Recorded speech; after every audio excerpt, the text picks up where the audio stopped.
राष्ट्रीय स्वयंसेवक संघ की बात करने जा रहे हैं हम, और सीताराम गोयल जी की सीरीज है ये। उसका ये आज समापन अंक है 9वां। उनकी 9वीं किताब की चर्चा आज होने जा रही है, जिसमें उन्होंने इंटेलेक्चुअल क्षत्रिय की बात की है, जिसमें उन्होंने बताया है कि आइडियोलॉजी पहले आती है और एग्रेशन आइडियोलॉजी के बाद आता है। आइडियोलॉजी को, एग्रेसिव आइडियोलॉजी को अगर डिफेंड नहीं करेंगे, उसके सामने डिफेंस नहीं माउंट करेंगे, तो एग्रेशन जो है वो अवश्यम भावी है। आइए हमारे साथ 4 मूर्धन्य लोग जुड़ गए हैं, चर्चा करें।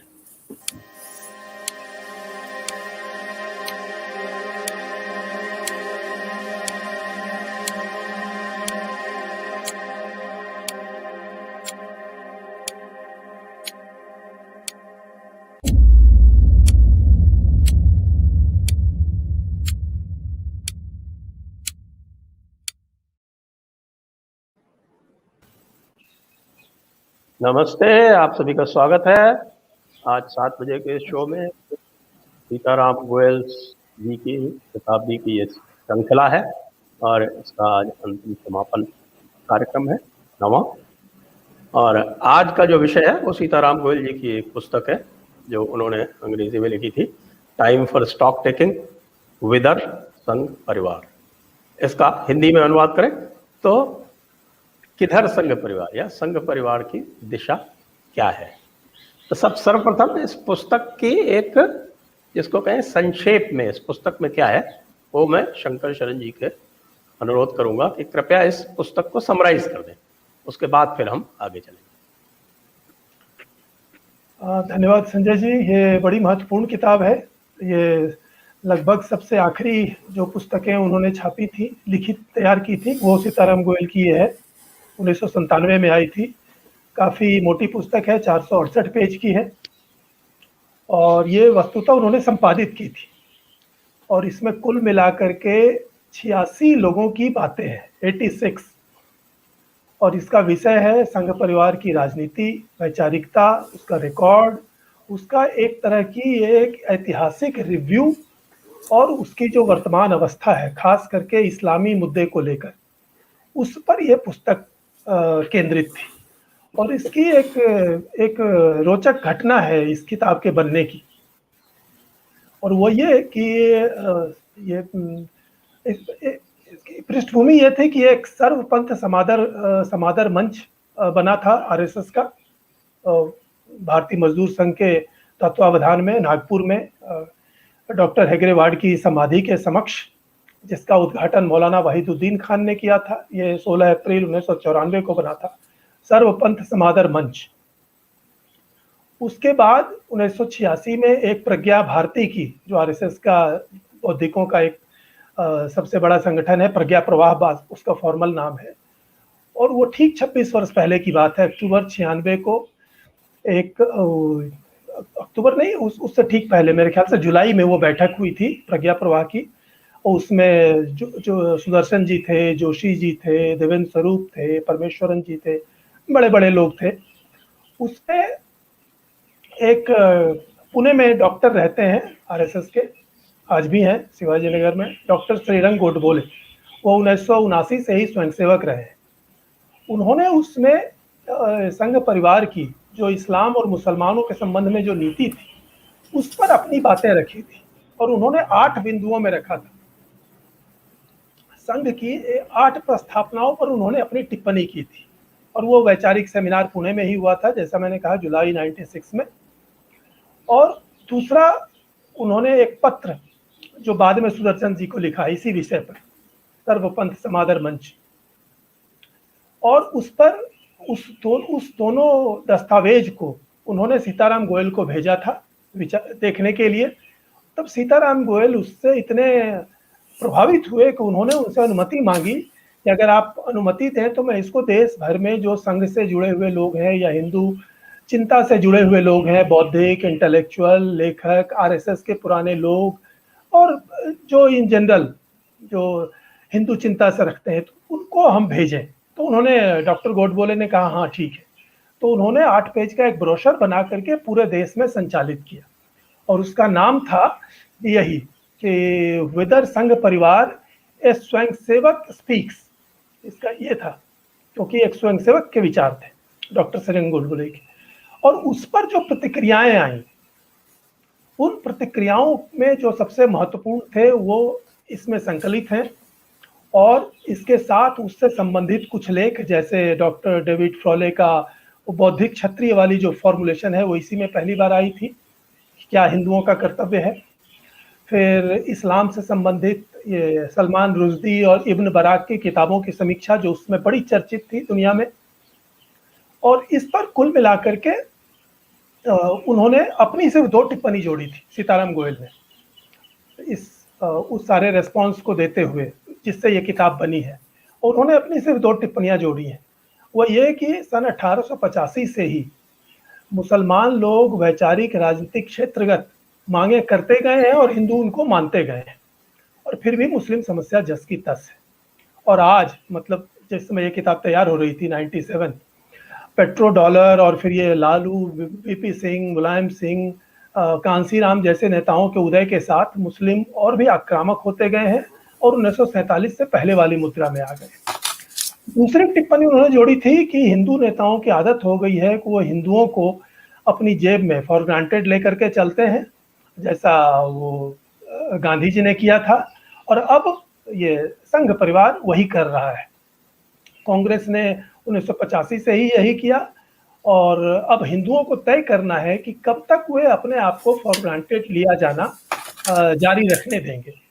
तो जो पहला दस्तावेज था जिसमें वो 8 बिंदु रखे थे डॉक्टर सजन गोडबोले ने, जिसको उन्होंने कहा था कि आरएसएस के 8 भ्रम, 8 मिसकॉन्सेप्शन, वो इस प्रकार है कि क्या हर्ज है यदि जीसस और मोहम्मद को भी 33 करोड़ देवी देवताओं में जोड़ दिया जाए, मतलब ये आरएसएस की धारणा है। दूसरा, कि सभी रिलीजन ईश्वर की ओर ही ले जाते हैं, इस्लाम समेत। तीसरा, इस्लाम तो अच्छा है मगर मुसलमान बुरे हैं।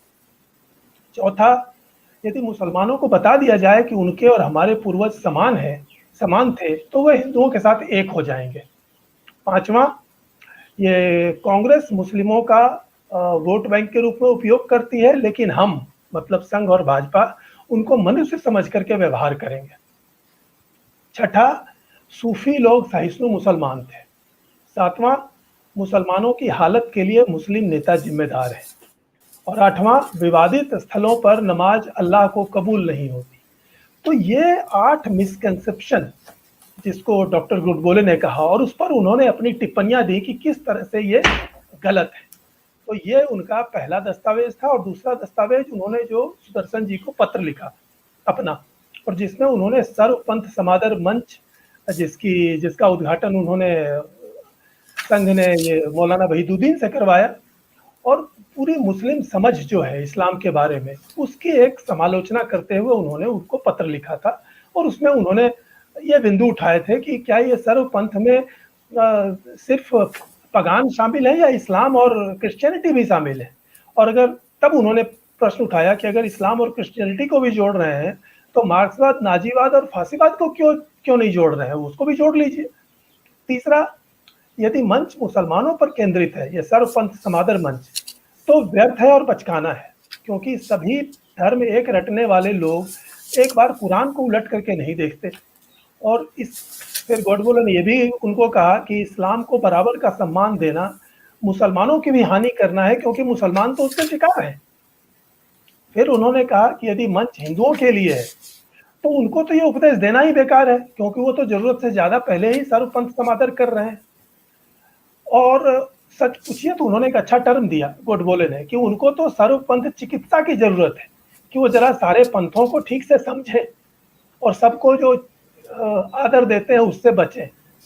फाइनली उन्होंने ये भी कहा कि सर्वपंथ समादर को सर्वपंथ समादर सर्वधर्म संभाव से अधिक खतरनाक है, क्योंकि सर्वधर्म संभाव में कम से कम इसकी गुंजाइश है कि आप उससे दूरी रख सकते हैं, उसकी उपेक्षा कर सकते हैं।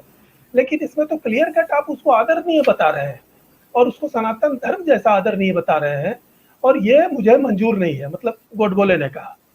और फिर जब सर्वपंथ समादर हो तो फिर आप ये वीएचपी द्वारा परावर्तन प्रोग्राम क्यों करवा रहे हैं, कैसे करवा रहे हैं?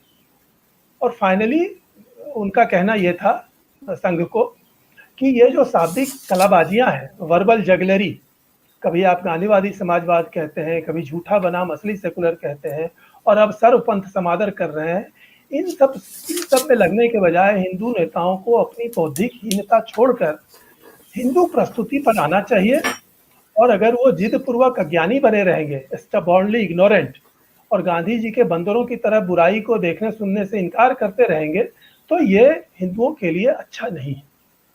यही 8 पेज का ब्रोशर इन सारे बिंदुओं को लेकर के देश भर में प्रसारित किया सीताराम गोयल जी ने, और उस पर जो प्रतिक्रियाएं आई, जो सबसे वैल्यूएबल थी, और बड़े बड़े अनुभवी लोगों की, बुजुर्ग लोगों की, विद्वानों की, और संघ के भी अनुभवी कार्यकर्ताओं की, नेताओं की, उन सबको जोड़ करके और फिर कुछ महत्वपूर्ण लेख, वो उसमें ये फिर परिशिष्ट में मौलाना वहीदुद्दीन की किताब तबलीगी जमात है, उसकी एक प्रोफाउंड समीक्षा 22 पेज में गोयल जी ने स्वयं लिखी।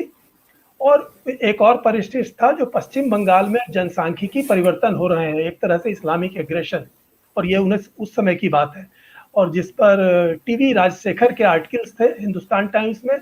टीवी राजशेखर जो फॉर्मर आईबी डायरेक्टर थे और पश्चिम बंगाल के गवर्नर भी रहे थे, उन्होंने पश्चिम बंगाल का एक लेखा जोखा दिया था, उसको जोड़ करके ये पूरी इस्लामी समस्या और उसको ले करके जो संघ का भ्रम है और उस पर जो हिंदुओं की चिंताएं हैं, उसको लेकर के ये किताब बनी थी। और ये अपने आप में एक बड़ी मुकम्मल ऐतिहासिक पुस्तक है, ऐसा मुझे लगता है। जी, तो अब हम सीधे चलते हैं प्रफुल्ल जी के पास। प्रफुल्ल जी, ये जो पुस्तक है और जो इसका मुझे विश्वास है आपने पुस्तक पढ़ी होगी, तो इसमें जो 8 बिंदु जिस प्रकार से लिए गए हैं, इन 8 बिंदुओं की चर्चा जो है वो कमोवेश न केवल संघ में, संघ से बाहर भी, और विशेषकर जब से सोशल मीडिया आया है तब से तो लगभग जन जन में इसकी चर्चा हो रही है। और ये विषय 1994 का बता रहे हैं शंकर शरण। तो 1994 के बाद से इस्लामिक जिहाद के बहुत सारे प्रकरण हो गए। 9/11 हो गया, अफगानिस्तान का तालिबान हो गया, अफ्रीका में पूरा जेनोसाइड हो गया, और जो आपका अभी कुछ दिनों पहले जैसे हम देख रहे हैं पश्चिम बंगाल हो गया। तो मैं आपसे ये जानना चाहता हूं कि ये 1994 में जो दृष्टि थी, क्या वो आज भी इसी तरह से वहां से कोई परिवर्तन नहीं हुआ है? जैसा हमें ऐसा लग रहा है कि 1994 तक आज तक उसी दृष्टि पर कायम है। वहीदुद्दीन खान जैसे, जिसको कम से कम मैं मानता हूं कि मैंने इस्लाम का भी अच्छा अध्ययन किया है और भारतीय शास्त्रों को भी अच्छी तरह जानता हूं, वहीदुद्दीन खान और तबलीगी लीग को भी, तबलीगी मूवमेंट को भी अच्छी तरह से जानता हूं। और वहीदुद्दीन खान तो तबलीग के समर्थक थे, जो कि रेडिकलाइजेशन का टूल है, और उनको पद्म विभूषण भी दिया गया। तो मैं आपसे ये जानना चाहता हूं कि क्या दृष्टि अभी भी वहीं स्थिर है या किसी प्रकार का परिवर्तन लाने का कोई प्रयास होगा इसमें?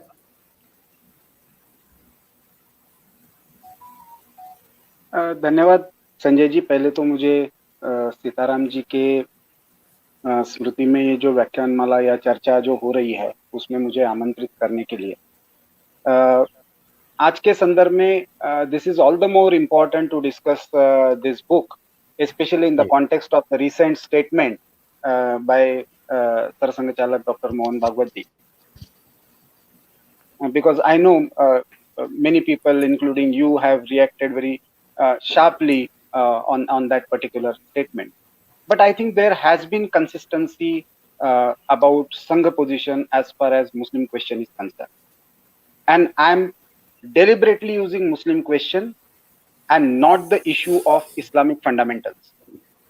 Please try to differentiate. I'm trying to differentiate between these two. And there are obvious reasons for this. I will come to them. But जहां तक इन 8 बिंदुओं की बात है, एक बात तो इसमें साफ है कि संघ के बारे में जो भ्रम है कि संघ में क्रिटिसिज्म या वैचारिक चिंतन नहीं होता, डॉक्टर श्रीरंग गोडबोले जो खुद स्वयंसेवक अपने आप को मानते भी है और है भी, उन्होंने ऐसा लिखा और उस पर चर्चा भी हुई। तो इसका मतलब ये तो कम से कम नहीं है कि संघ के अंदर कोई चिंतन नहीं होता या कोई टीका टिप्पणी नहीं होती। दूसरी बात, सीताराम जी के इस पर भी जो सारी चर्चाएं हुई, सीताराम जी ने भी संघ के विचारों पर, कार्यपद्धति पर बहुत बार लिखा, तीखे शब्दों में भी लिखा, लेकिन फिर भी सीताराम जी को भी इस वैचारिक युद्ध में एक महत्वपूर्ण कंट्रीब्यूशन के नाते संघ ने हमेशा रिकॉग्नाइज किया। ये दो बिंदु ये दिखाते हैं कि संघ के इन विषयों को देखने की या ऑल ओवर इंटेलेक्चुअल जर्निंग को देखने की दृष्टि कैसी।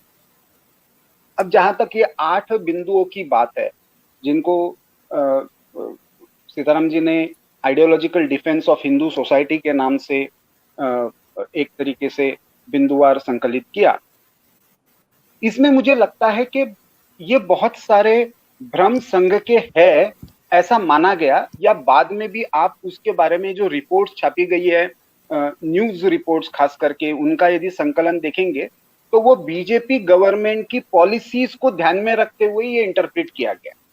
इसमें और एक बिंदु मैं जोड़ना चाहूंगा, विदरिंग संघ परिवार, उसमें आपने उसका हिंदी में इंटरप्रिटेशन जरूर किया, लेकिन विदरिंग ये शब्द बेसिकली मार्क्सिस्ट टर्मिनोलॉजी है, और विदरिंग अवे विदरिंग नहीं है, विदर है, विदर, ओनली विदर, विदर, विदरिंग तो अलग हो गया। हाँ, तो ये जो मुझे लगता है संघ की दृष्टि है कि हिंदुओं का संगठन होना, हिंदू संगठित और स्ट्रेंथ, पोजीशन ऑफ स्ट्रेंथ से अपनी बात कहना, और वो संगठन होता है तो भारत का मुस्लिम समुदाय जिसके रूट्स और जिसके एंसेस्ट्री यहाँ पे है, और इस्लामिक फंडामेंटल्स के द्वारा वो उतना भ्रमित नहीं हुआ है जितना बाकी जगह पे इस्लाम ने कहर मचाया है। अदरवाइज हम 1200 साल का ऑनस्लॉट इस तरह से सह नहीं पाते। जितने सेक्ट्स आपको इस्लाम के भारत में दिखते हैं उतने बाकी कहीं पे भी नहीं दिखते। आपको यहाँ पे शिया सुन्नी कम से कम एक दूसरे को काटते हुए नहीं दिखते। इसका कारण ये है कि रूट्स जो है वो भारतीय है। इसका मतलब इस भारतीय मुसलमानों में रेडिकलाइजेशन है ऐसा नहीं है, नहीं है ऐसा नहीं है, या मुस्लिम इशू ये इशू नहीं है ऐसा नहीं है। संघ ने ही केरल के, बंगाल के इश्यूज पर लगातार रेजोल्यूशंस भी पारित किए हैं और पोजीशन भी ली है। मैं लगातार उस पर स्टोरीज करता रहा हूं। इसका मतलब उस समस्या के बारे में संघ को समझ नहीं है ऐसा नहीं है, लेकिन क्योंकि एक मूवमेंट के नाते संघ की एक पोजीशन है कि हिंदू ऑर्गेनाइजेशन हमारे सोसाइटी का यदि होता है तो उसके आधार पर भारत का मुस्लिम समुदाय, जिसके मेजॉरिटी ऑफ द रूट्स यहीं पे है, उसको हमारे सनातन बातों के साथ जोड़ना संभव है। संघ की हिंदू राष्ट्र के बारे में, और जहां तक वैचारिक जगत की बात है तो इंटेलेक्चुअली इस पोजीशन के साथ किसी को, देखिए बहुत बार संघ के बारे में ये जो टीका टिप्पणी हुई है वो एक तो ऐसे लोगों के द्वारा हुई है जो संघ के साथ किसी कारण संपर्क में आए और संघ की कार्यपद्धति को बहुत नजदीकी से समझा, ऐसे नहीं है, लेकिन एक आस्था रखते, एक वेल विशर है इस भूमिका में, या संघ के विरोधक ही रहे हैं जिन्होंने एक धारणा बना ली है।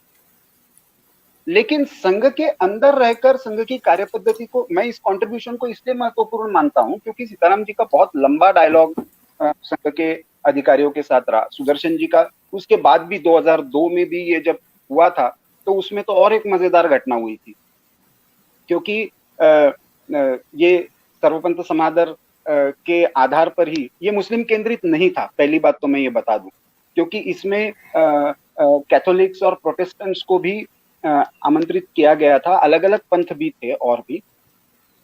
इसमें आश्चर्यजनक बात यह है कि बात यह आई थी कि आप इनको बुलाओगे तो हम नहीं आएंगे, आप उनको बुलाओगे तो हम नहीं आएंगे। मतलब बात हो रही है कि so they actually got exposed, please try and understand. आपको जब आप इस बात पर लाते हो कि भाई हम आपका एक पथ हम एक्सेप्ट करते हैं, आप बाकी सबके जो 33 कोट है, 33 प्रकार के हैं या 84 करोड़ है, जिस भी रूप में आप देखो, उनको आपको इक्वली रिस्पेक्ट देना पड़ेगा, तो you actually intellectually expose them. मुझे लगता है कि ये बहुत स्ट्रेटेजिकली इंपॉर्टेंट पोजीशन है और ये जेन्युइनली भारतीय पोजीशन है। बहुत बार इस्लाम का अध्ययन करते हुए या इवन मार्क्सिज्म का अध्ययन करते हुए, मैं खुद बहुत बड़ा इस्लाम का मैं अध्ययन नहीं किया है, मैं दावा नहीं करूंगा आप और शंकर शरण जी जिस तरह से या इवन कोनराड एल्स्ट जी जिस तरह से इस्लाम का, लेकिन मैंने मार्क्सिज्म और माओइज्म और न्यो लेफ्ट का निश्चित रूप से अध्ययन किया है। बहुत बार उसमें एक खतरा होता है कि we start giving a mirror image to Hindu thought also, seeing them and understanding them continuously, और उसी रूप में उसको रिएक्ट करने की सोच इंटेलेक्चुअली बहुत बार होती है। मुझे लगता है संघ ने उसको पहले दिन से बचा है संघ, और बचा है उसका कारण है कि एज अ मूवमेंट संघ जिस तरह से इवॉल्व हुआ, और दादाराव परमार संघ के सरकार्यवाह थे, उन्होंने उसको बहुत अच्छी तरह से डिफाइन किया कि संघ is an evolution of the life mission of Hindu nation. उससे पहले, संघ से पहले बहुत सारे प्रयास नहीं हुए हिंदू संगठन के या हिंदू सोसाइटी में रिफॉर्म्स के, ऐसा नहीं है, लेकिन संघ ने एक पावर हाउस के नाते, एक ट्रांसफॉर्मेटिव फोर्स के नाते हिंदू सोसाइटी में काम करना, अब जब एक स्ट्रेंथ बन गई है, तो डायलॉग की प्रोसेस क्या हो, तो खरी खरी सुना के इतिहास ये है, आप लोगों ने ये किया, इनके आदर्श मानकर आप नहीं चल सकते, आपको आपके पूर्वज कौन है ये समझना होगा, इस देश की संस्कृति क्या है समझना होगा। इस बात को from position of strength if you get into dialogue, and that's why I would not like to equate it with the Gandhian path. Gandhi को भी अपनाते हुए संघ ने हमेशा से यही भूमिका ली के भीष्म प्रतिज्ञा कहते हैं। भीष्म गलत साइड से लड़े थे, अधर्म की साइड से लड़े थे, कौरवों की साइड से लड़े थे। भीष्म ने एक तरह से द्रौपदी का वस्त्रहरण हुआ तब भी कुछ बोला नहीं था, लेकिन भीष्म उसके लिए नहीं जाने जाते, भीष्म प्रतिज्ञा के लिए जाने जाते। वैसे ही गांधी का जहां तक ग्राम स्वराज की बात है और बाकी विषयों पर, कुछ विषयों पर उनके महत्वपूर्ण विचार है, उनका एक इंपॉर्टेंट स्थान है, कंट्रीब्यूशन है। इसका अर्थ ये नहीं हो जाता कि गांधी की मुस्लिम इशू पर जो पोजीशन थी उसको भी संघ एक्सेप्ट करता है। मुझे लगता है इनको थोड़ा सा हमें माइन्यूटली समझना होगा। इस पुस्तक के द्वारा एक निश्चित होता है कि जो लार्जर डिबेट, मुझे लगता है कि ये डिबेट हमें डिफाइन करना होगा कि हिंदुइज्म एंड इस्लाम का डिबेट है या Hindus and Muslims of India का डिबेट है।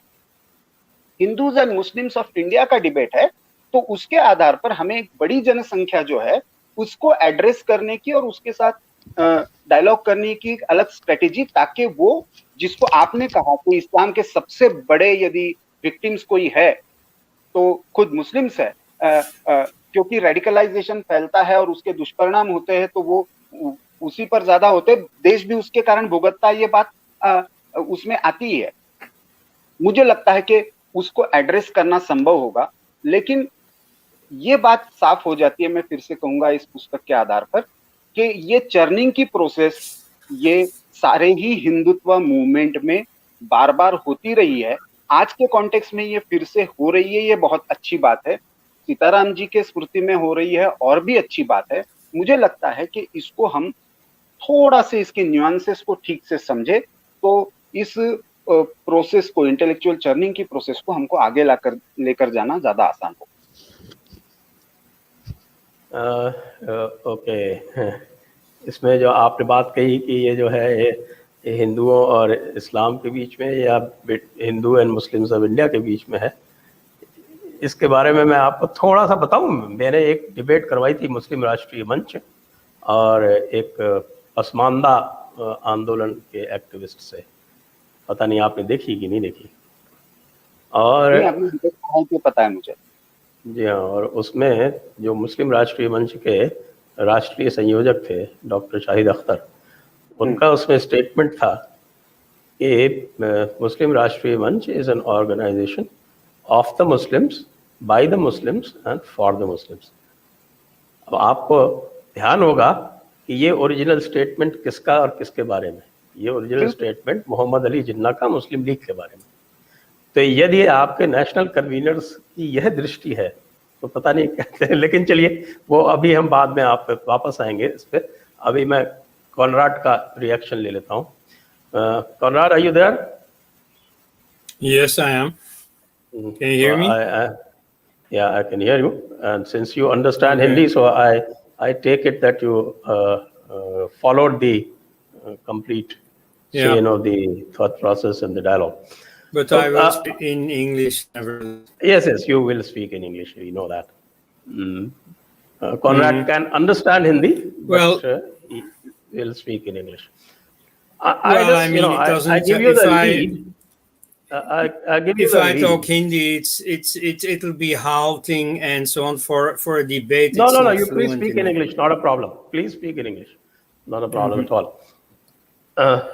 Prafulla let me put you the poser, and then you can move on from there.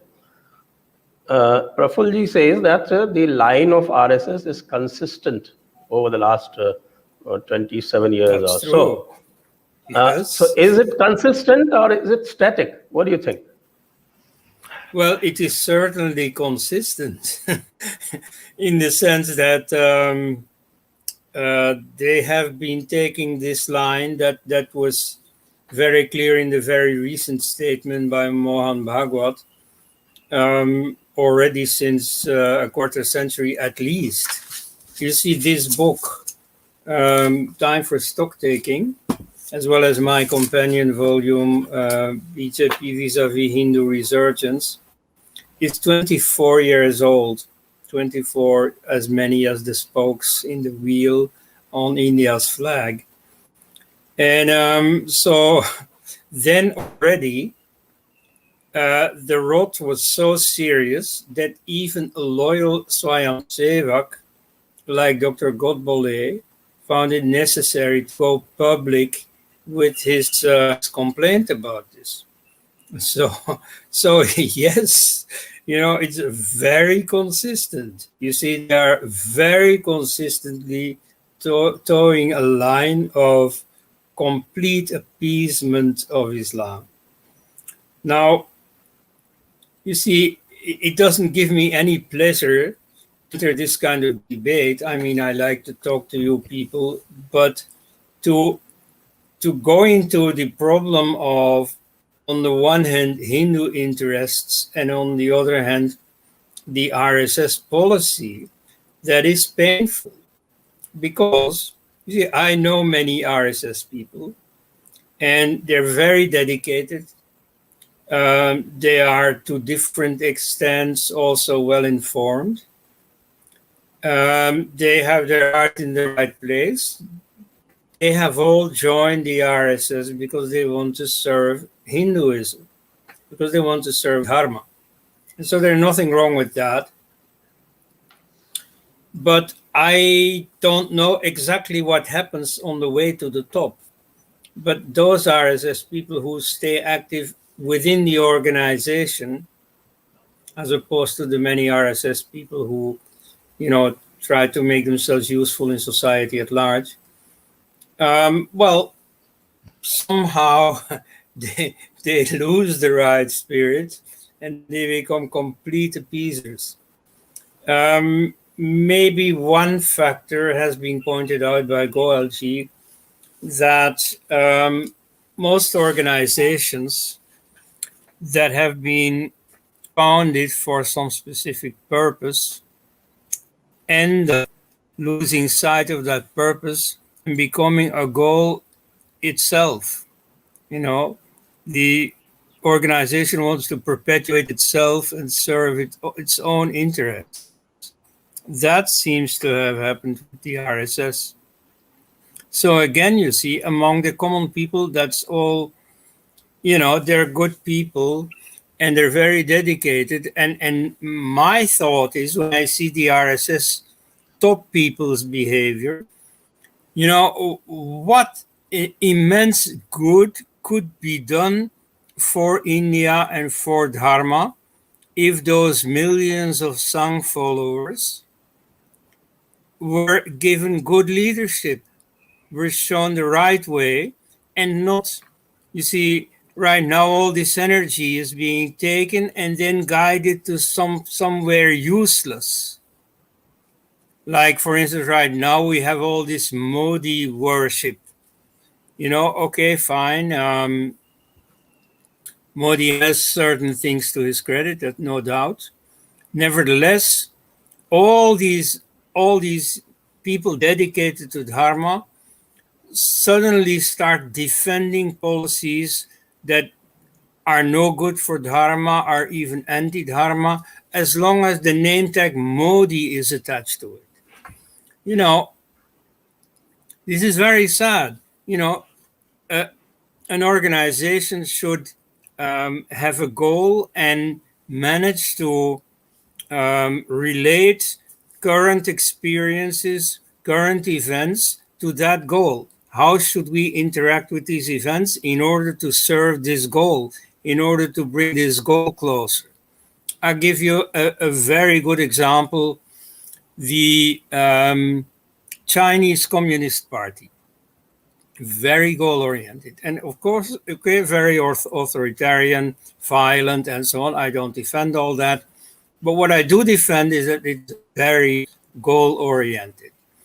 I used to flirt with Maoism when I was a young lad, and I went to these, formation events. And so there, the chairman of the Belgian Maoist party used to always refer to his party as the Vanguard Party. And so that's indeed how the Chinese Communist Party imagines itself. And that is a role that it does indeed play. Within its own scheme of things, you see, you have to give them credit for living up to their own ideals and providing leadership, keeping the goal in everybody's mind. Now, with the RSS, just the opposite is happening. You see, all this energy, all this dedication of these millions of workers is guided towards, well, partly nice goals, but politically unimportant ones, like organizing the donation of blood for medical purposes, or relief work during natural catastrophes. And so that's all nice, good, and proof of dedication, but nevertheless politically unimportant. And so as soon as it comes to politics, the RSS leadership is nowhere. You see, the problem of Islam, for example, of Christianity, for example, is very, very tangible, has consequences, has had great consequences throughout history. And so it is important for a group that wants to take up the leadership to correctly understand this problem, to correctly explain this problem. And here, actually, the opposite is happening. And so I am perfectly willing to discuss more closely with Mr. Ketkar the similarities and differences with Gandhiji, but in the important respect of appeasement, of idealizing Islam rather than facing the reality of Islam, the similarity is just too obvious.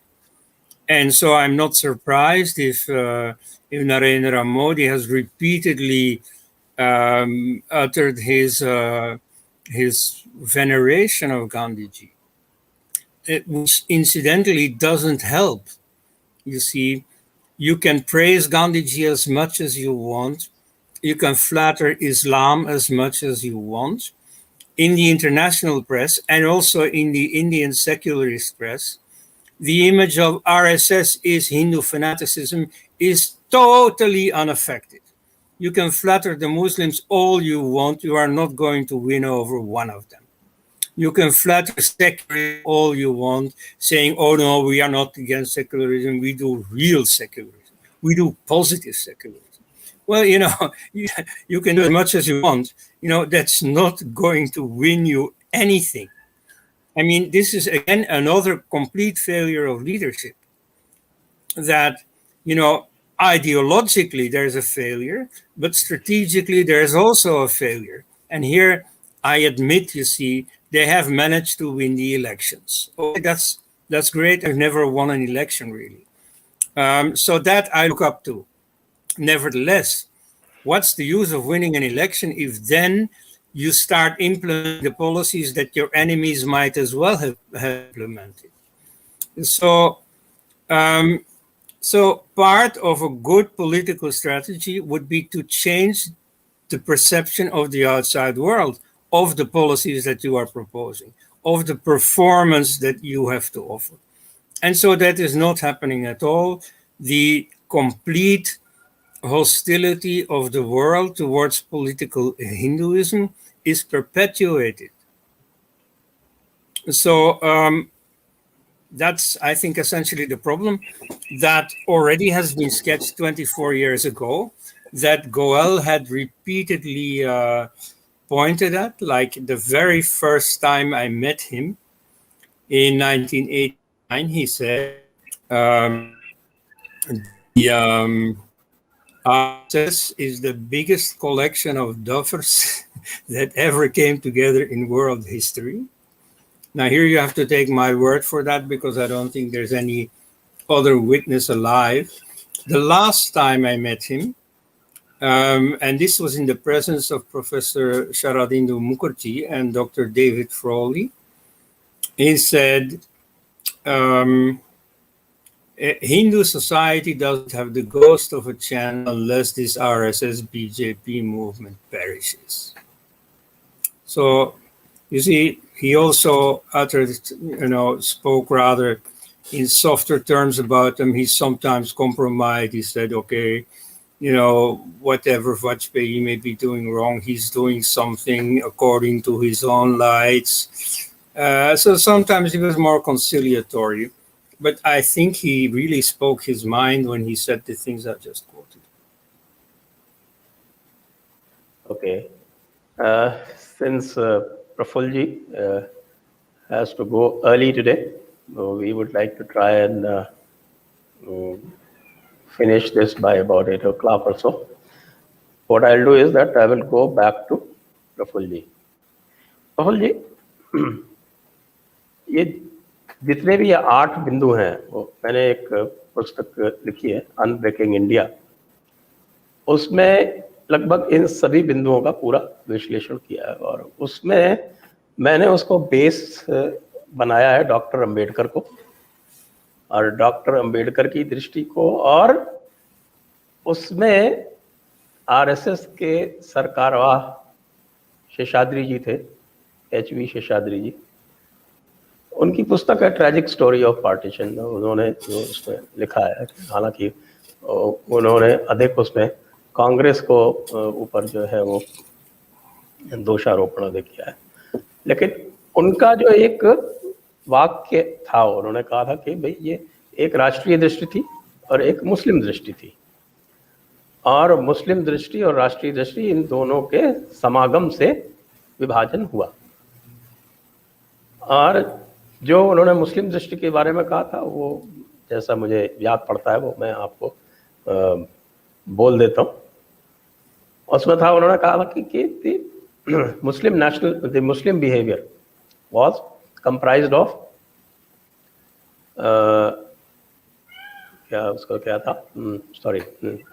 acrimony, accusations, complaints, demands, denunciations and street rioting.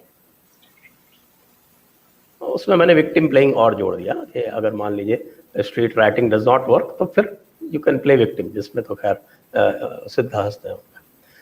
और राष्ट्रीय दृष्टि national behaviour के बारे में उनका कहना था कि it consisted of assent, acquiescence, casuistry, cowardice, self reproach and surrender.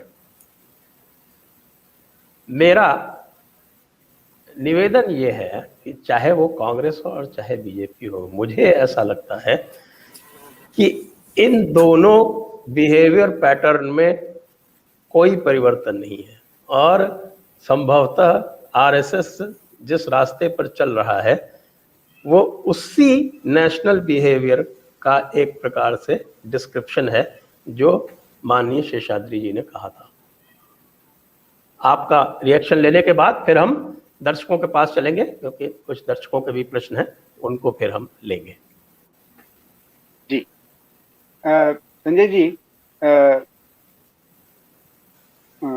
Conrad एल्स्ट जी ने अभी जो कहा, exactly he has proved my point कि हमारा reference point Chinese communist party होती है, इस्लाम होता है, क्रिश्चियन होता है, मार्क्सिज्म माओइज्म एनी फॉर्म में होता है। We need to understand basic difference. And I will come to your question कि हम जब मिरर इमेज में, उनके कॉन्टेक्स्ट में जब हम संघ को और संघ के हिंदुत्व को देखने लगते हैं, तो we are bound to make a mistake simply because their primary objective is to take over the state. The term that Koenraad sir has used, political Hinduism. संघ ने तो कभी ये टर्म यूज नहीं की। संघ is very clear about the objective as far as the cultural nationalist position is concerned. Sangha works within the society and for the organization of the society. For Sangha, politics or state apparatus is just one of the tools. और संघ यदि state जैसी सीताराम जी उस समय कह रहे थे उस समय की थी, तो संघ का तो अभी तक पतन शुरू हो जाना चाहिए था। और आप जिस लाइन पर कह रहे हो, जो कांग्रेस की पोजीशन उस समय थी, उसी लाइन पर यदि संघ रहता तो मोहन जी को मुस्लिम इंटेलेक्चुअल्स के बीच में जाके खरी खरी सुनाने की जरूरत नहीं थी कि ये इतिहास है, आपको आदर्श क्या रखना है, आपको डिसाइड करना है। हम तो ये मानते हैं कि हमारे पूर्वज समान है, लेकिन आप अपने आप को औरंगजेब बाबर से जोड़ने के लिए तैयार हो, या उससे आगे भी आपको निकलना है, या फियर साइकोसिस में ही जीना है, ये सुनाने की जरूरत नहीं थी। देखिए, when you are working in the society, problem is we always see and analyze Sangh either from the adversary's ideological position or from the sole BJP position. I am not saying BJP का ideologically कोई लेना देना नहीं है संघ से, I will not take that position, but taking sole BJP position, और even for that matter आप BJP का भी पोजीशनिंग देखते हो, तो मैंने जैसे कहा कि Gandhi ji is a big brand internationally, वो कोई मुस्लिम अपीजमेंट की राजनीति के लिए नहीं है। वो यदि होता तो शायद राम मंदिर का मूवमेंट नहीं होता, और उसका कल्मिनेशन भी नहीं होता, 370 को लेकर भी नहीं होता। When you are working in the society and for building a strong social organization on certain common objectives, और मुझे हैरानी होती है संजय जी कि आप भी, या even for that matter person like Koenraad Elst, whom I consider as a very intellectual of very high repute with very rigorous research he has done, 1972-73 के गुरुजी के इंटरव्यू या भाषण कोई रेफर क्यों नहीं करता when he talked about the Indianization of Islam and Muslims? सीधा सुदर्शन जी पर हम क्यों आते हैं? Exactly the same position he had taken, and when he gave interview to Gilani, the Iranian journalist, he has elaborated on that. Why should there be any confusion about Indianization? Indianization doesn't mean converting all people to Hinduism. Let us all realize that we are all the children of this soil and we must have our allegiance to this land. We belong to the same society, and that our ancestors are common, that our aspirations are also common.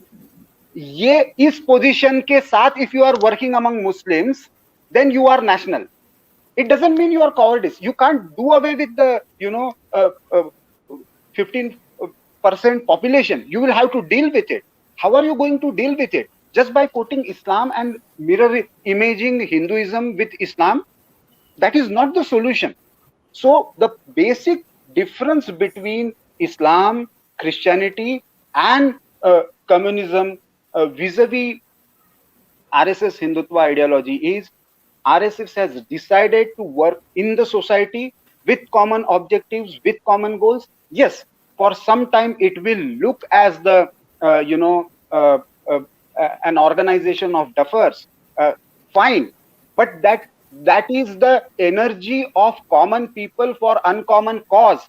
That is the biggest strength of organized for of the RSS, and RSS has proved that time and again. Not only in in the political field, many a times we forget the point that what RSS has been doing, or RSS Swayamsevaks have been doing in the field of labor movement. You imagine what was happening in 60s, 70s, even 80s. What was there the scenario in the labor movement? What was there in even in the tribal areas? Can you imagine in Naxalbari, RSS school is running, and in Naxalbari there is no Maoism, there is no communism. This kind of groundwork cannot be done only through the state apparatus. That is Sangha conviction, and that's why Sangha. I feel that there are certain things that can be learned, that can be reviewed using this state apparatus for the larger social cause and the smoothening the social process. As far as a deification or of personality cult is concerned, RSS has never used that. Yes, there are new Hindutvawadis who have but perhaps it is the other media houses that has carried Prime Minister Modi on their covers many more times than I did as organizer. So you can't blame. He is the person who has given a call for the larger Hindu cause, and he has appeal beyond the traditional BJP Janasangh vote bank. That is a fact. We have to accept it. Beyond that, I think RSS has never encouraged this personality cult. But anyway, the point is, I won't agree with you that it is a position of cowardice. In fact, RSS is first time teaching Hindus to talk. What is the basic difference? Congress was giving away position for the demands and the pressures created by the Muslim League or Muslim leadership. RSS is not agreeing with that, neither ideologically nor in practice. RSS is saying that if Hindus are organized and Hindus are talking from the position of strength, then the dialogue is possible. The point is, we cannot mirror image Islam and then interpret. As Mohanji said in day before yesterday's speech, मैं popular तो हो जाऊंगा, मैं aggressive speech देकर popular तो हो जाऊंगा, पूरा हिंदू समाज भी उसको एक्सेप्ट करेगा या नहीं, क्योंकि वो हिंदू समाज की प्रवृत्ति नहीं है. हम बहुविध मार्ग पर चलते हुए भी एक ही जगह पहुंच सकते हैं, ये हिंदू सनातन कन्विक्शन है. सवाल ये है कि मुस्लिम ये कॉमन मदरलैंड, कॉमन एंसेस्ट्री और कॉमन कल्चर की कंसेप्ट को एक्सेप्ट करने को तैयार है या नहीं. जहां पे नहीं करेगा वो ऑटोमेटिकली वहां से आउट होगा. वहीं पे आपका राष्ट्रीय मुस्लिम मंच वाला भी क्वेश्चन आता है. If with this conviction, if somebody is working among Muslims, there is no harm. With this conviction, that these three conditions are non-negotiable, non-compromising, ये पोजीशन के साथ किसी भी समुदाय में काम करता है. वैसे तो फिर हमारे यहाँ पे कास्ट को लेकर भी, माइनॉरिटी के क्वेश्चन को लेकर भी अलग अलग यहाँ पे जैसे मूवमेंट चले हैं, उसको लेकर भी आप ये सवाल खड़ा कर सकते हो, लेकिन you have to deal with it practically. I think Sangha approach is more practical on the basis of feedback that Sangha gets from the ground through Swayamsevaks, and therefore intellectually it may not be initially palatable, but eventually, at least for last 95 years, it is proved that this is the way where Hindu society can gain the strength and talk from the position of strength vis-a-vis the non-Indian religions which are more dogmatic. अब हम सवाल ले लें, क्योंकि नहीं तो फिर प्रफुल्ल जी कहेंगे कि हमको ज़्यादा रोक लिया. सर एक मिनट संजय जी. जी जी, मुझे सिर्फ एक वो क्लैरिफिकेशन करनी है. वो प्रफुल्ल जी ने जो कहा उससे लगता है भ्रामक मैसेज चला जाएगा. वो जो 8 बिंदु हैं वो सीताराम गोयल जी के इंटरप्रिटेशन नहीं है, वो 8 नहीं जानता हूँ, संघ के मैं जानता पोजीशन है, वो पोजीशन थे जिस पर संघ के ही डॉक्टर गोडबोले ने जिस पर अपनी आलोचना की, और वो 8 बिंदु ऐसे हैं जिसमें 4, 5 या 6 तो आज भी दोहराए जा रहे हैं संघ के नेताओं द्वारा। तो एक तो उसको गोयल जी का इंटरप्रिटेशन नहीं कहना चाहिए। गोयल जी ने पूरी पुस्तक में सिर्फ 2 ही महत्वपूर्ण बात अपनी तरफ से जोड़ी थी उन 10 बिंदुओं में, कि 1885 से मुसलमान डिमांड करते गए और हिंदू लीडर उसको मानते गए हैं, फिर भी समस्या हल नहीं हुई और वो फिर से एग्रेसिव हो गए। इस पर क्या कहना है? और दूसरा उन्होंने अपना पॉइंट दिया कि हिंदू नेताओं की आदत हो गई है कि वो हिंदुओं को फॉर ग्रांटेड लेते हैं और मुसलमानों और बाकी दूसरों को जीतने की और उनके अनुरूप चलने की कोशिश करते हैं। तो ये मुझे लगता है कि ये भ्रामक मैसेज चला जाता है, इसलिए मैंने इंटरवीन किया कि ये संघ के आठों पोजीशन है, और जिस तरह से आपने प्रश्न किया और जो अभी उत्तर आया उससे ऐसा लगता है कि वो 8 इंटैक्ट है, क्योंकि उन्होंने किसी का खंडन नहीं किया, बल्कि 4-5 तो ऐसी हैं जो बार बार उनके नेताओं द्वारा आज भी बोली जा रही हैं। जी, मैं अब क्योंकि प्रफुल्ल जी ने मुझको कहा था कि उनको 8 बजे जाना है, तो प्रश्न बहुत हैं, मुझे लगता है कि 5-10 मिनट तो ऊपर हो जाएगा। कि प्रफुल्ल जी, आपकी अनुमति है? जी, 8:05 तक मैं 10 मिनट और हूँ। मैं 2 मेरे बिल्कुल पॉइंटेड प्रश्न है, आप उसका एक एक लाइन में दे सकते हैं, उसके बाद हम ऑडियंस पे चलेंगे। पहला ये कि क्या संघ नॉन आरएसएस हिंदू इंटेलेक्चुअल से वार्ता करने के लिए तैयार है? जी बिल्कुल, और होती भी है इन 8 बिंदुओं पे। एक, चलिए दूसरा मैं ये पूछना चाहता हूँ कि आपने जो ये मुस्लिम राष्ट्रीय मंच बनाया, मैंने इसका अध्ययन किया, और न केवल अध्ययन किया, जैसे पसमानदा लोग हैं उन्होंने भी इसका अध्ययन किया, और उन्होंने पाया कि इसमें से 99% लोग जो हैं वो अशराफ मुल्ला मौलाना कौम के हैं, जिनके विमर्श में भारत कभी आया ही नहीं। भारत सदैव एक इस्लामीकरण का एक टूल रहा है, क्योंकि जिस दृष्टि की आप बात कर रहे हैं, जिन मुसलमानों की आप बात कर रहे हैं कि वे भारतवंशी हैं, जिनके पूर्वज भारत के थे, इस मुस्लिम राष्ट्रीय मंच में उनका शून्य प्रतिनिधित्व है। ये मैं आपको भेज दूंगा, जो मेरा बातचीत करवाई थी मैंने पसमानदा और मुस्लिम राष्ट्रीय मंच में, उससे आपको देखिए ऐसा है कि चाहे अशरफ हो चाहे सैयद हो, जिनकी आप बात कर रहे हो, उनमें से भी सही में कितने बाहर से आए हैं, और बाबा साहब आम्बेडकर की भी क्या पोजीशन थी आपको भी अच्छी तरह से पता है। मुद्दा ये है कि जब इंटेलेक्चुअल लीडरशिप की बात आती है तो उसमें से कौन आता है आगे? तो ये आता है राष्ट्रीय मुस्लिम मंच। एक मंच है, एक प्रयोग है, it's a forum which is inspired by RSS, initiated, अभी बहुत ही इनिशियल पोजीशन में है। आगे कैसे जाता है इंटेलेक्चुअली उस पर इनपुट आते हैं, लेकिन जो उसका अप्रोच है, मैंने कहा कि कुछ मुद्दों पर नॉन निगोशिएबल है।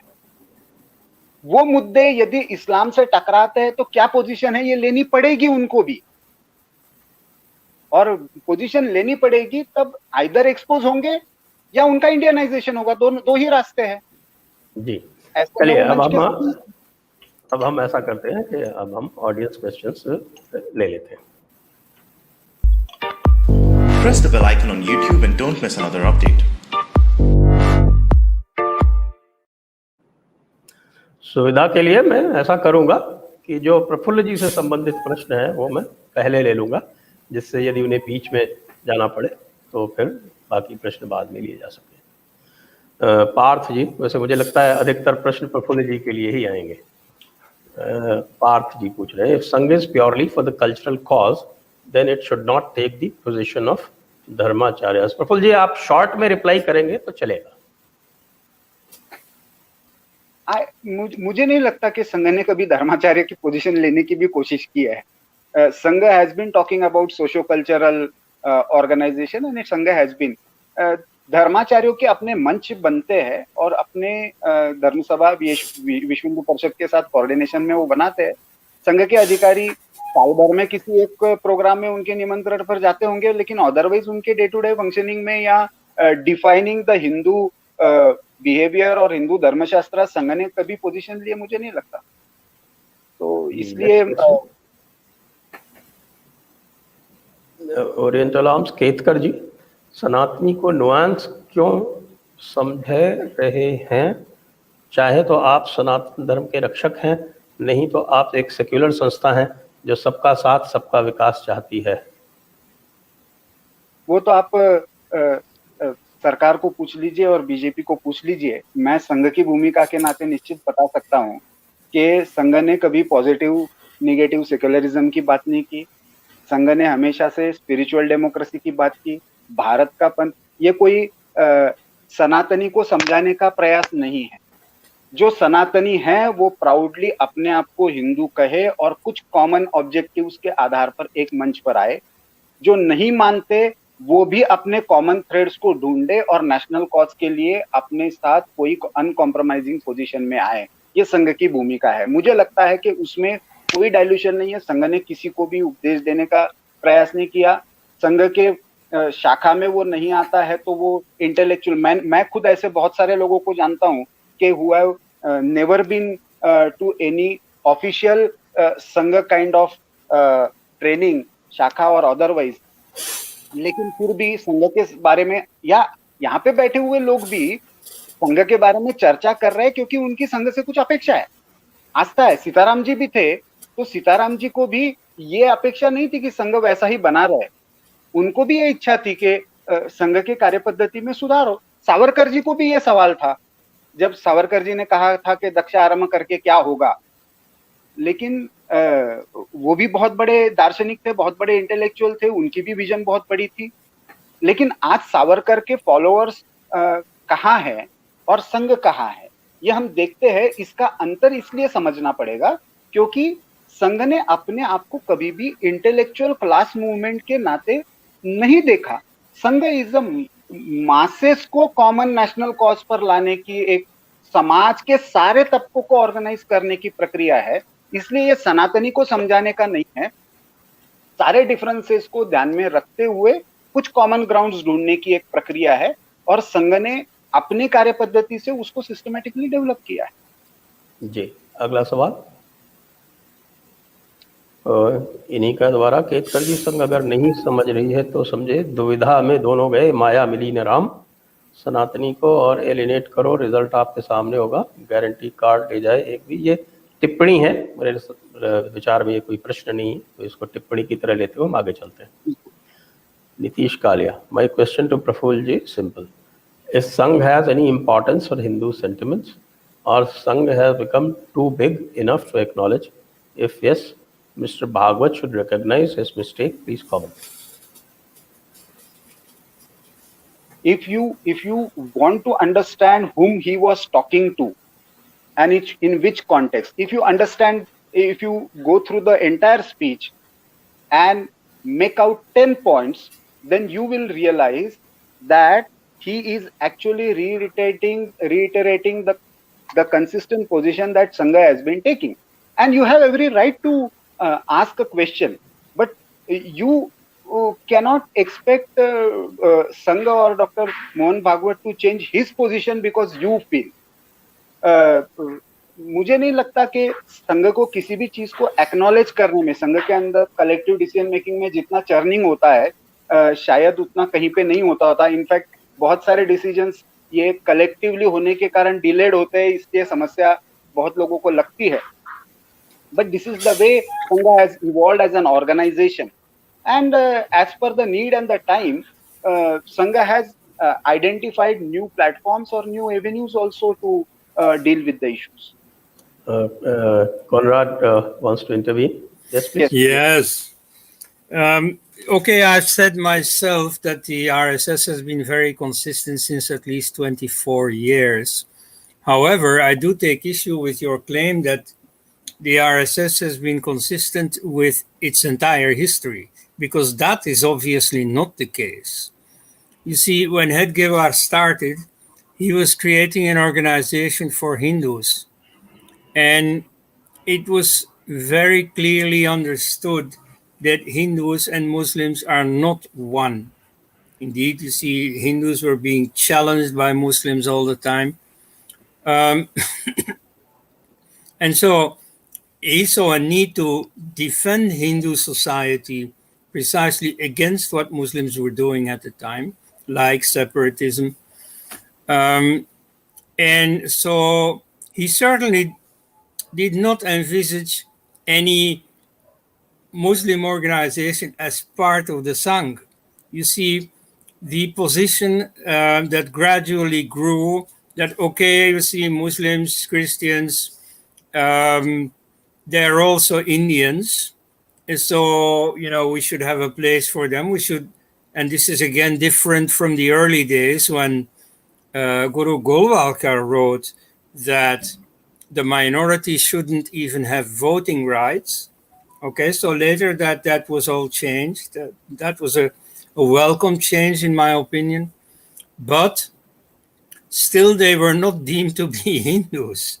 Okay, and so it is a fairly new development to say, as Mohan Bhagwat has been saying repeatedly, not just in the last speech, that all Indians are Hindus.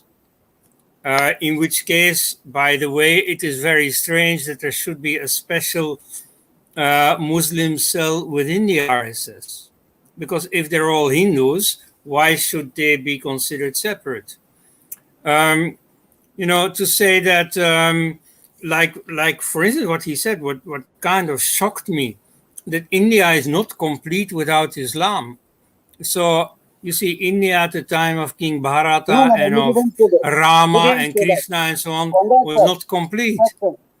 Sir, no. He didn't say that. He said that in February.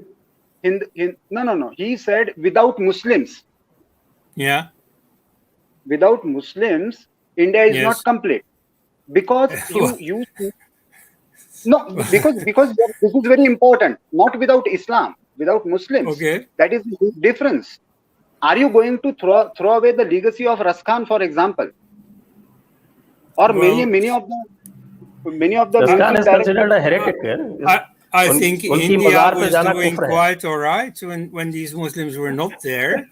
And so now they're there. Maybe we can live with that. That's okay. But to say that India is not complete without them, no, there I have a problem. If you mean that India is not complete without individuals who happen to be called nowadays Imam Bukhari or Owaisi or so, then you could say, well, you see, these are just people, these are just Indians. And so in that sense, India is not complete without them. But there's no reason for them to be Muslims. I mean, tell me, you see, what would India be missing without Muslims? You see, if those same people had been quite alive, but were Hindus, or, were Buddhists or Sikhs, whatever, but, what would India be missing if it was not Islam? It would have missed partition. That certainly. You see, it would have missed the eightfold demolition of the Somnath temple and the several demolitions of the Kashi Vishwanath, of the Krishna Janmabhoomi, and so on and so on. That it would have missed, that's for sure. But otherwise, I completely agree with Koenraad sir. Yeah. I completely agree with you. The question here is, now here is a Muslim population. We have a significant number. We have to deal with them. We have to save them from radicalization. And as you referred about Dr. Hedgewar, you are absolutely right. And today also Sangha maintains that it is essentially for Hindu society, Hindu organization.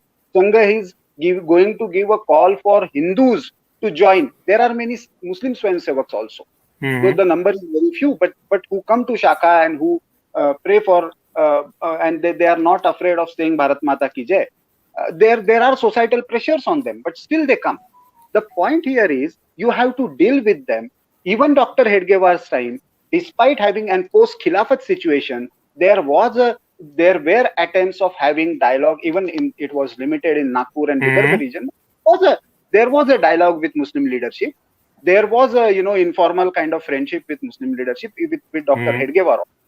So the real question is more practical. What you spoke about history is absolutely true. What are you going to communicate with the Muslim population? The only way to communicate is to save them from the legacy of Babur and Aurangzeb, and to bring them to the nationalist legacy. How are you going to do that? That is the real question.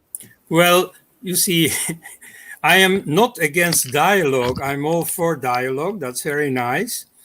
I am also not against the strategy of inducing Muslims into the RSS. Some people would, purists would resent that too. However, you see, if they are the same as Hindus, well, then treat them the same as Hindus. They don't need a separate manch. They just attend Shaka like everyone else. And so in the long run, I think they can just have Hindu names rather than Arabic names, and so on and so on, and wear Hindu dress rather than Muslim dress, and so on. So, I mean, that kind of integration, that maximum integration, that making them feel, no, whatever your mullahs tell you, you are not separate, that is good. However, the things that I hear Mohan Bhagwat say, they're very confused, and they're simply not true. You see what he says about Islam and Hinduism are one and so on. Come on, you see, that overrides a number of simple distinctions.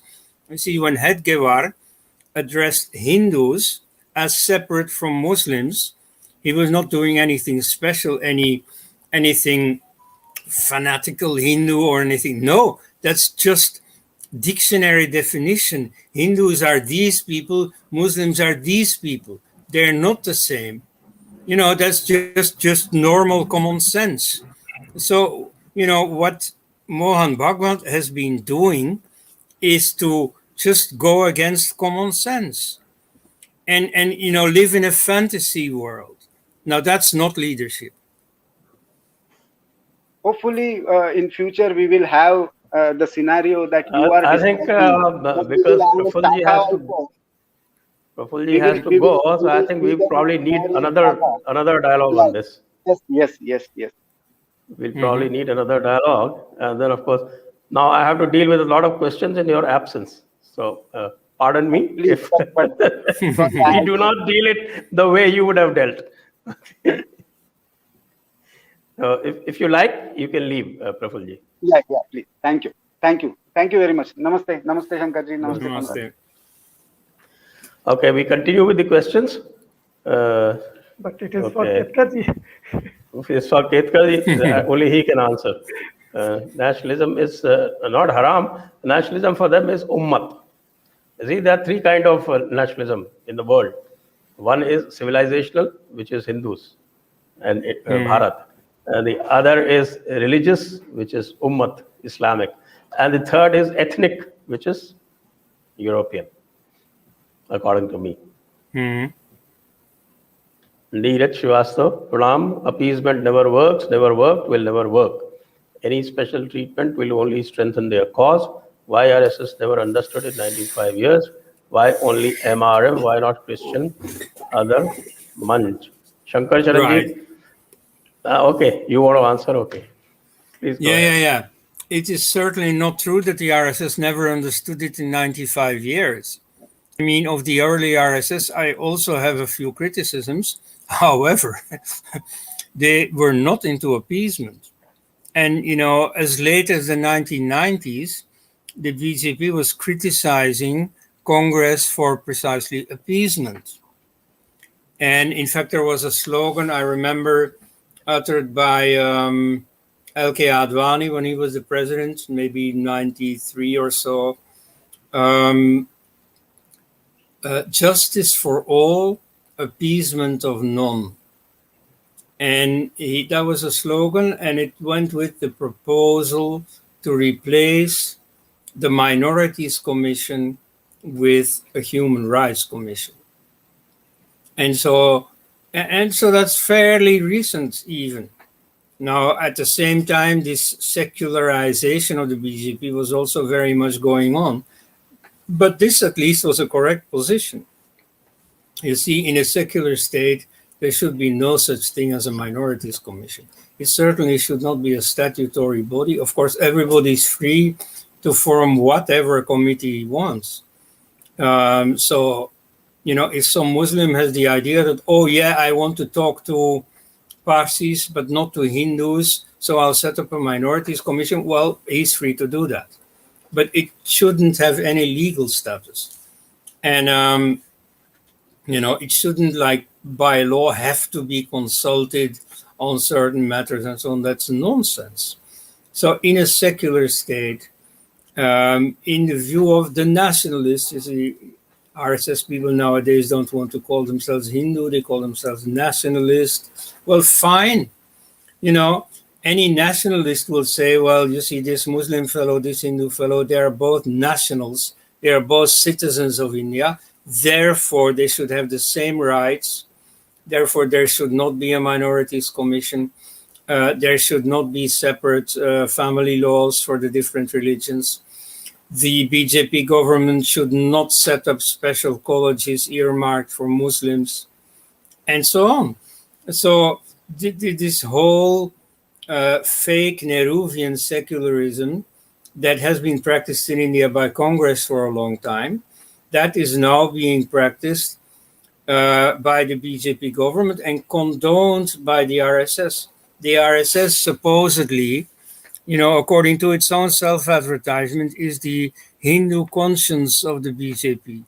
Well, you see, it has never protested against these practices. It is implementing similar practices within its own ranks. So, you see, there a simple rethink is in order. And so the RSS leadership should get its basic premises straight again. And decide whether it wants to serve Hinduism or even secularism rather than these appeasement policies. Okay, next one. Manoj Mehta sir ji, बात घुमा फिरा के बोलने से कुछ नहीं होगा। मुझे लगता है मोहन भागवत को कुरान और हदीस पढ़ा नहीं है। संघ अगर हिंदू की रक्षा नहीं कर सकता तो उसकी कोई ज़रूरत नहीं है। शंकर शरण जी। और ये बात तो बिल्कुल सही है, जैसा केतकर जी अभी चले गए, लेकिन मुझे लगता है कि उन्होंने एक दो गलत बातें भी कही। एक तो ये कि उन्होंने कहा कि ये नॉन निगोशिएबल है जो राष्ट्रीय, लेकिन आपने जब ये पूछा कि of the Muslim, for the Muslim, by the Muslim, तो उसमें तो वो चीज़ तीनों में से नॉन नेगोशिएबल एक भी बात नहीं थी। तो ऐसा कहने वाले को ना तो हटाया गया, ना उनको कुछ कहा गया। दूसरी बात, ये जो सारे 8 बिंदु हैं जो संघ परिवार के विचार थे और आज भी हैं, और वो कोल्ड प्रिंट में 24 सालों से रखे हुए हैं, इसका ना कोई खंडन आया, ना कोई इसकी समीक्षा आई, ना उस पर कोई सफाई आई। तो केतकर जी जो बोल रहे हैं वो कुछ बातें उनकी अपनी भी हैं। वो संघ की, कोई भी दूसरा संघ का व्यक्ति कह देगा कि नहीं वो उनकी अपनी बात थी, तो ये एक समस्या है। मैं आपसे अनुरोध करूंगा कि कभी वो आप संघ के अधिकारियों को भी बुला करके इन बिंदुओं पर विचार करें, क्योंकि वो अक्सर ये एक तरीका इस्तेमाल करते हैं कि नहीं वो उनके निजी विचार हैं, और इसमें वो बड़े बड़े लोगों को जोड़ देते हैं। फिर ये जो प्रश्न है, ये मुझे भी लग रहा है कि जो सीताराम गोयल जी ने कहा था, वो लगता है कि अपने आप वो उस दिशा में बढ़ रही है बातें। क्योंकि मैंने पहली बार देखा कि वाजपेयी जी के समय भी संघ के प्रति एक रेस्पेक्ट था। अब संघ और बीजेपी को लोग मिला करके बात करने लगे हैं, और संघ का जो ये दावा है कि हम सांस्कृतिक संगठन हैं, हम हिंदुओं की चेतना है, और ये बात, अब ये चीज़ें उनके अपने लोग भी अब नहीं दोहरा पा रहे हैं। और जैसा अभी केतकर जी का उदाहरण मेरे सामने मुझे दिखा, उन्होंने टू द पॉइंट एक भी प्रश्न का उत्तर नहीं दिया। जो सीताराम गोयल जी ने रखे थे 2 पॉइंट और आपने पूछे, या श्रीरंग गोडबोले जी ने उन 8 बिंदुओं की जो आलोचना की थी, वो साफ साफ नहीं कह पाए कि उनमें से कौन सी बात उचित है और कौन सी बात अनुचित है।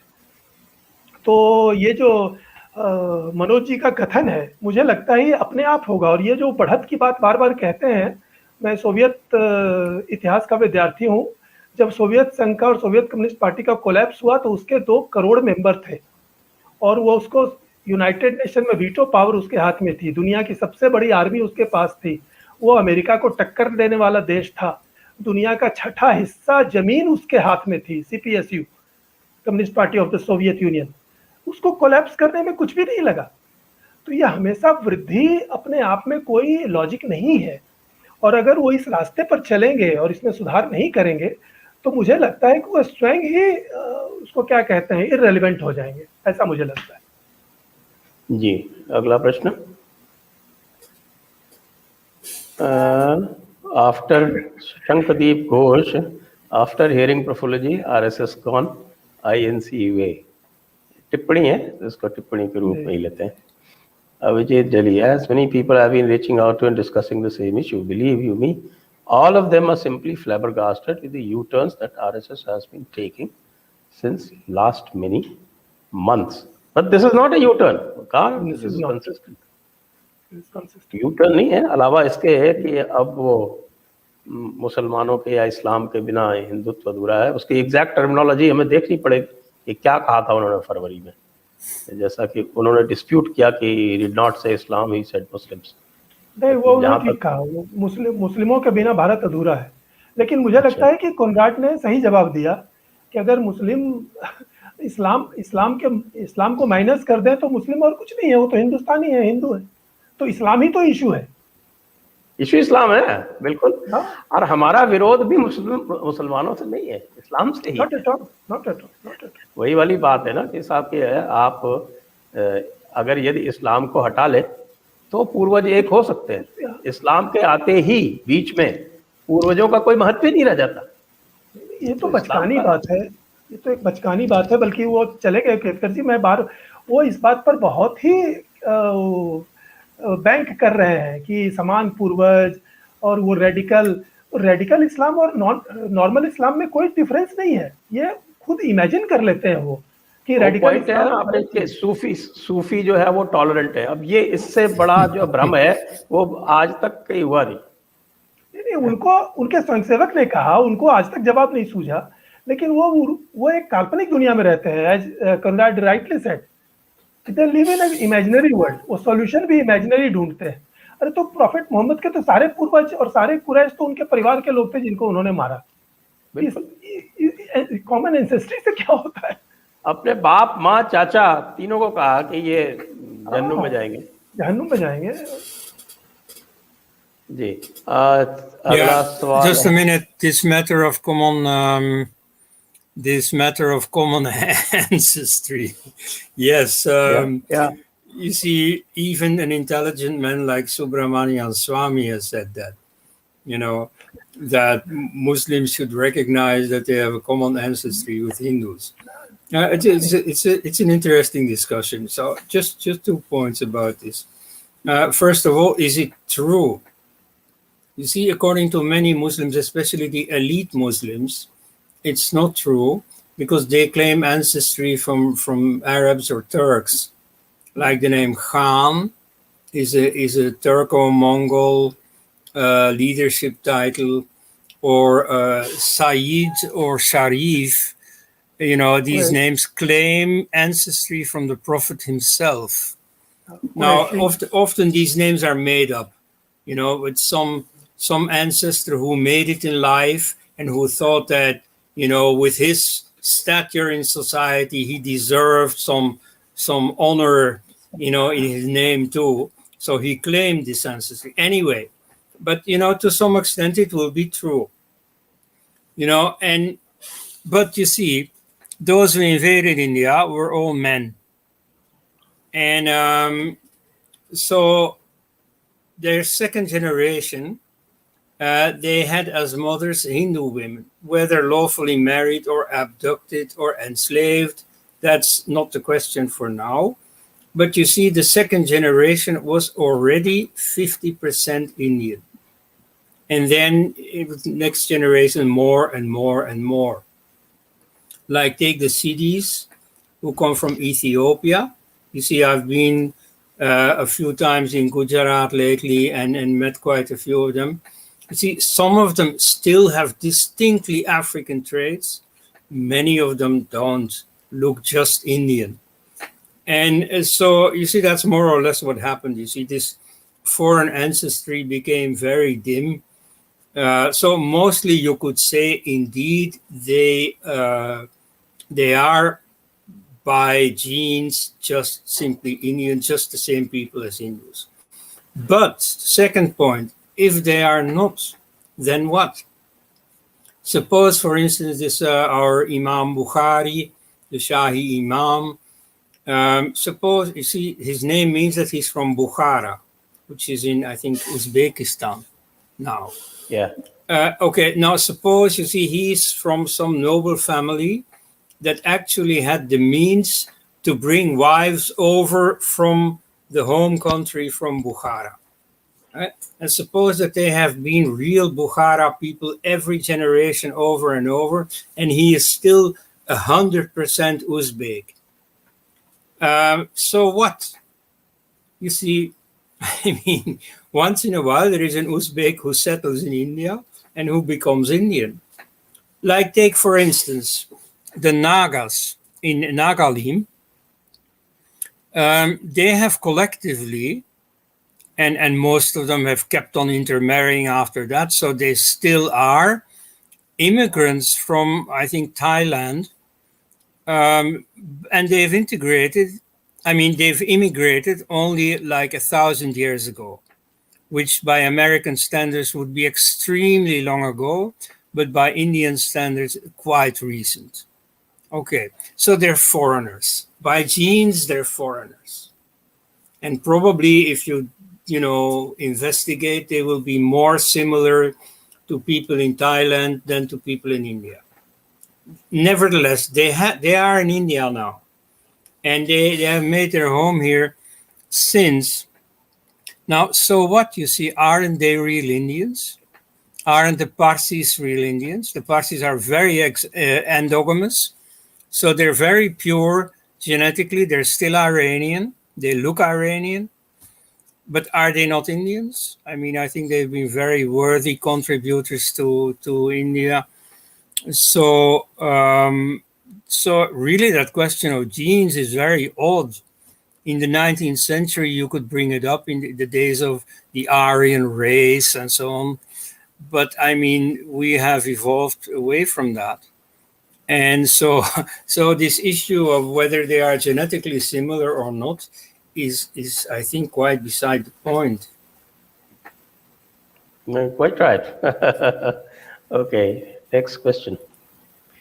Mr. Ketkar. Okay, this is for Mr. Ketkar, so we probably not be able to answer this. Next was Shidar Shekhar. Sir, Bhagavat जी को एक पत्र लिखिए, शत्रु बोध दीजिए. अब पता नहीं आपने मेरा कल वाला वीडियो सुना कि नहीं. मैंने तो ये एग्जैक्टली यही कहा था कि मित्र बोध और शत्रु बोध जो है दोनों आवश्यक हैं. जी. हर्षद पटेल, वैसे तो भाजपा और कांग्रेस के लोगों का भी डीएनए एक ही है. सनातन के सच्चे ऋषि एल्स जी के बारे में क्या कहेंगे? वो तो यहाँ के मूल के नहीं हैं.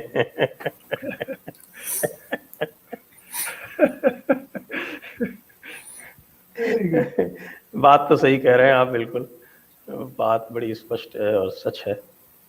Siddharth Shekhar, there is no institutional bulwark for Hindus in the world.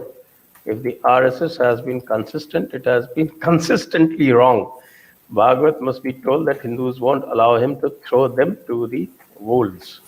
But now here, there have been attempts to organize Hindus in different ways, like this society for this platform of all the acharyas. That was created by Swami Dayanand Saraswati in maybe 20 years ago or so. But that hasn't gone very far organizationally. So the RSS has this to their credit, that they founded some effective mass organization. And they have attracted millions of people. That they definitely have done, and they have like integrated them into some institutional framework. And you see, at this, Hindus have not been very, very successful in general. So there was a certain need for that. And of course, you see, the the details of that particular institution of organization can be discussed and maybe have to be changed and so on. But the idea of creating a pan-Hindu organization, that has value. You see, that I am not pleading against. You see, I think only that they should go the right way. You know, when you criticize the RSS, I mean, I've discussed this a lot of time with RSS people. Then they start saying, oh, but the RSS has this great organization and it has so many militants and so on. Well, yes, but this reminds me of a story I read. This was in China, and they had to build a road from the north to the south. And so some aristocratic young men, you know, came by at an inn along the road, and he had this bright new chariot, and he had an expert charioteer. And so the innkeeper says, where are you going? Oh, he says, I'm going south. The innkeeper says, well, I don't think you'll get there. Well, why should I not get there? I have this great chariot, and my charioteer is the best in the land. Yeah, he says, true, but you're driving north. So that is more or less the situation of the RSS. They have all these people. They have this great organization. Now they even have a political party in power in Delhi. And yet, you see, they're not going the right way. And so they're not achieving anything. Beautifully put. But it could be changed. I mean, theoretically, I still dream of a situation where the RSS leadership would come to its senses. You see, I see many people on forums, on Twitter and stuff, who say, well, we have to just drop this Sangh Parivar and we have to start all over. Well, yeah, maybe. Perhaps in the time of the new means of communication, this is not entirely impossible. But, you know, it is a lot of work. And I think I would not yet give up on the Sangh Parivar, in the sense that many people who have joined them do so because of Hinduism. Now in the BJP, that's a bit murky, because many people, Bollywood TV stars and so on, they join simply for the practical, benefits that come with it. But mostly, you see, people have joined because they want to serve Hinduism. Now, it must be possible to get the leadership back into that frame, and teach them, very important, teach them to learn from feedback. You see, I mean, there are all these Hindus speaking up, trying to remind them of the original Hindu purpose. And so they have this habit, this strange habit of completely ignoring feedback. I mean, I've once made this comparison. If you put your hand in a kettle full of boiling water, you will feel pain and you will draw your hand back. If you throw a stone into that same kettle, that stone is not going to react. Even if it could jump out again, it wouldn't, because it doesn't feel anything. Now, this is the way I see the Sangh Parivar behave. Just like a dead object that just, isn't aware of the world around it. So, but you see, these are things that can be solved. I haven't found the formula yet, but you see, in principle, it is possible to make people aware. It's like, this is a comparison of Ram Swarup. Consciousness is not something that just automatically, reaches you. No, you see, consciousness usually is spread the way that one burning candle lights another candle. And so, you see, this way it must be possible that more conscious human beings, even bring Mohan Bhagwat back to his senses. So, I wouldn't give up on that. Me too, I've been a bit disappointed in Narendra Modi, for example, but it's not too late. Like, for instance, the extremely important case of the necessary change in the laws and constitution to get rid of the discriminations against Hindus. You see, if you have 3 years' time, strictly speaking, that is enough. I mean, even this second term of Modi is not yet Well, to be given up completely. You see, we have had a change of education minister. Let's see. Yeah. So let's see. Okay, let's go to the next one. Shankardeep Ghosh, I think Mohanji's statement is pure weakness, either mental or ideological. The Muslim extremists use this weakness to succeed in invasion. Actually, if you read this book, then the second chapter is exactly on that point, that ideological aggression ultimately leads to physical aggression. And if you do not meet ideological aggression right at the outset, then it will inevitably lead to physical aggression. So that point is well made. Suresh Kantan, thank you. What is RSS view on Hindu temple educational and religious institution rights and lack of any progress? Would like to hear from a non-contortional RSS representative. Well, we don't have any at the moment. I think Shankar Sharan ji might be able to throw some light. What is the RSS position on this?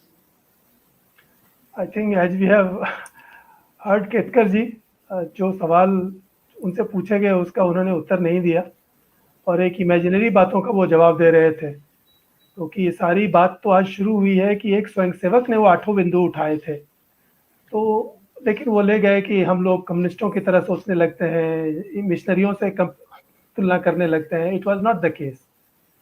तो I think कि RSS view on temple educational और religious institutional rights has not changed a bit, as Koenraad correctly pointed out just now, that they have been consistent in so many things, and especially on the Muslim questions or Islamic questions and this temple institutional rights. Nobody has asked to release all these temples from the government hands, which was one of the issue Koenraad raised so many times. VHP has now asked them for the first time in Uttarakhand that they have done. VHP ने ये program थोड़ा सा take up किया. They have started. Even after the announcement, मेरे लगता है कि 3 महीने हो गए, उत्तराखंड में भी कोई कम्युनिके नहीं आया है. अभी भी मुझे लगता है कि 10 दिन पहले लोग गए थे, उनको रिप्रेजेंटेशन दे करके आए थे आरएसएस के लोग कुछ, कि आपने जो वो घोषणा की थी उसका कागज निकालिए. तो वही हट गए, स्वयं ही वही चले गए. मुझे लगता है कि ये जो है ना, ये कभी-कभी लगता है कि आरएसएस पॉलिटिकल पार्टी की तरह ही अभी काम कर रही है. इनके पब्लिक पोस्चरिंग एक होते हैं और एक्चुअल एक्टिविटी दूसरी होती है. तो टेम्पल पोजीशन में, रिलीजियस राइट्स में, तो जो चीज सीताराम गोयल ने 1989 में ही रखी थी और कोनराड ने भी अपनी पुस्तक में रखी थी, उसको न केवल उन्होंने आज तक नहीं उठाया, बल्कि उस पर कोई टिप्पणी भी नहीं की, जैसा कि इस पुस्तक के बारे में भी है. इस पुस्तक के 8 बिंदुओं पर या बाकी बिंदुओं पर भी, खास करके वो जो परिशिष्ट में है, तबलीगी जमात और पश्चिम बंगाल में डेमोग्राफिक चेंज, वो कुल मिलाकर के 45 पेज की सामग्री है. मैंने तो नहीं देखा, नहीं सुना, और अभी केतकर जी भी आके चले गए, उस पर कोई एक लाइन का रिस्पॉन्स भी नहीं है. तो मुझे ऐसा लगता है कि, और बाकी पॉलिसीज तो डॉक्यूमेंट सामने है, उसको देखना चाहिए. उनके ये तो फिर ये तो ओपन लेटर वाला मामला हो गया. ओपन लेटर लिखा जाए, आज का जमाना ओपन लेटर का है.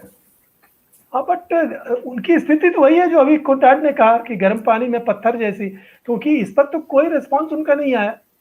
नॉट ओनली दैट, कभी कभी तो मुझे लगता है कि वो उल्टा करते हैं. जो कोनराड ने कहा, मैं उससे थोड़ा सा कुछ एक भिन्न सीन भी मैं देखता हूँ. जैसे इसी का एग्जाम्पल लीजिए ये जो आज किताब हम लोग चर्चा कर रहे हैं, time for stock taking whether संघ परिवार, इसके अंत में 22 पेज में सीताराम गोयल ने तबलीगी जमात पर मौलाना वहीदुद्दीन की किताब का और मौलाना वहीदुद्दीन के विचारों का एनालिसिस किया है, और वो क्लियरली दिखाता है कि वो कितने खतरनाक उनके विचार थे। हिंदुस्तान से हिंदू धर्म को मिटा देने की उनकी कल्पना है, इरादा है और उसकी योजना है। वो किताब तबलीगी जमात 1996 में आई, 86 में आई, 1986। ये किताब 97 में आई। उसके बाद 99 में आरएसएस के प्रधानमंत्री ने उनको पद्म भूषण दिया और अभी फिर उनको पद्म विभूषण भी दिया। तो मुझे ऐसा लगता है कि उनमें तो उल्टा रिएक्शन होता है, एक तरह के गैम्बलर जैसा, कि आप हमें क्रिटिसाइज कर रहे हो, हम और उसमें पैसा लगा देंगे। जो गैम्बलर की आदत होती है, गांधी जी वाली मैं समझता हूँ ये आदत है।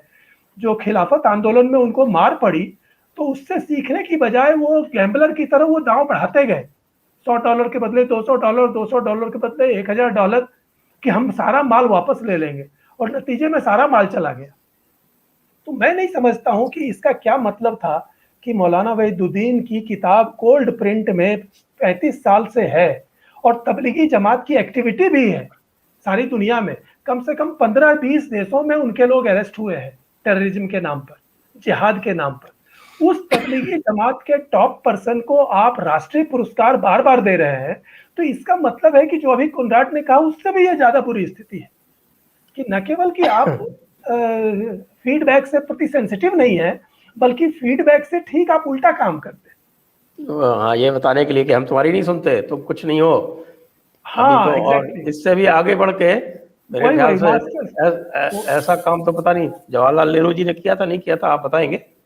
लेकिन अलीगढ़ मुस्लिम विश्वविद्यालय को भारत के स्वतंत्रता संग्राम में भाग लेने का जो प्रमाण पत्र मिला है वो तो अनोखा है। वो सारे जो रिटन डॉक्यूमेंट्स है सबके विपरीत है। खैर, चलिए अगला सवाल ले लेते हैं। One point. Prafulla ji defended himself against the suspicion that Mohan Bhagwat had been cowardly. You see, that his appeasement policies were a sign of cowardice, so he denied that. Now, I never said that this was cowardice. The psychology behind all this this attempt at being secularist and so on is a different one. It's not cowardice. It's just that people generally like to be with the winning class, with the leadership class, and so it's because this dominance of Nehruvian secularism has lasted for so long, has become a fact of life, something that new generations grew up with, that the pressure, you see, has become too strong for many people. And so you need a strong ideological backbone to withstand that influence. And so it's lack of that ideological backbone that explains this. So they have just, been conformistic and become more and more influenced by the secularist ambience around them. So that's why I think this intellectual work, and especially the spreading of these intellectual insights, like what the Jaipur Dialogues Forum is doing, is very important. You see, to make people more conscious and to make them see the utter simplism, the imprecision, and in fact, ultimately the inaccuracy of ideologies like nationalism. You see, just overriding any existing ideological cleavages, that doesn't do justice to reality. So you have to make people see that. And it's not a very highbrow thing, I mean, long ago I read all these books about Hindutva and so on, but And I mean, that provides a lot of references that you can fill a PhD thesis with. But ultimately, you see, the insights that we're talking about are few and very simple. And so it is quite possible to teach that to everyone, including the RSS leadership. And so they've been a bit lazy, in not cultivating their own ideology. But again, you see, for the future, I am not entirely pessimistic. It is possible to impress that on them.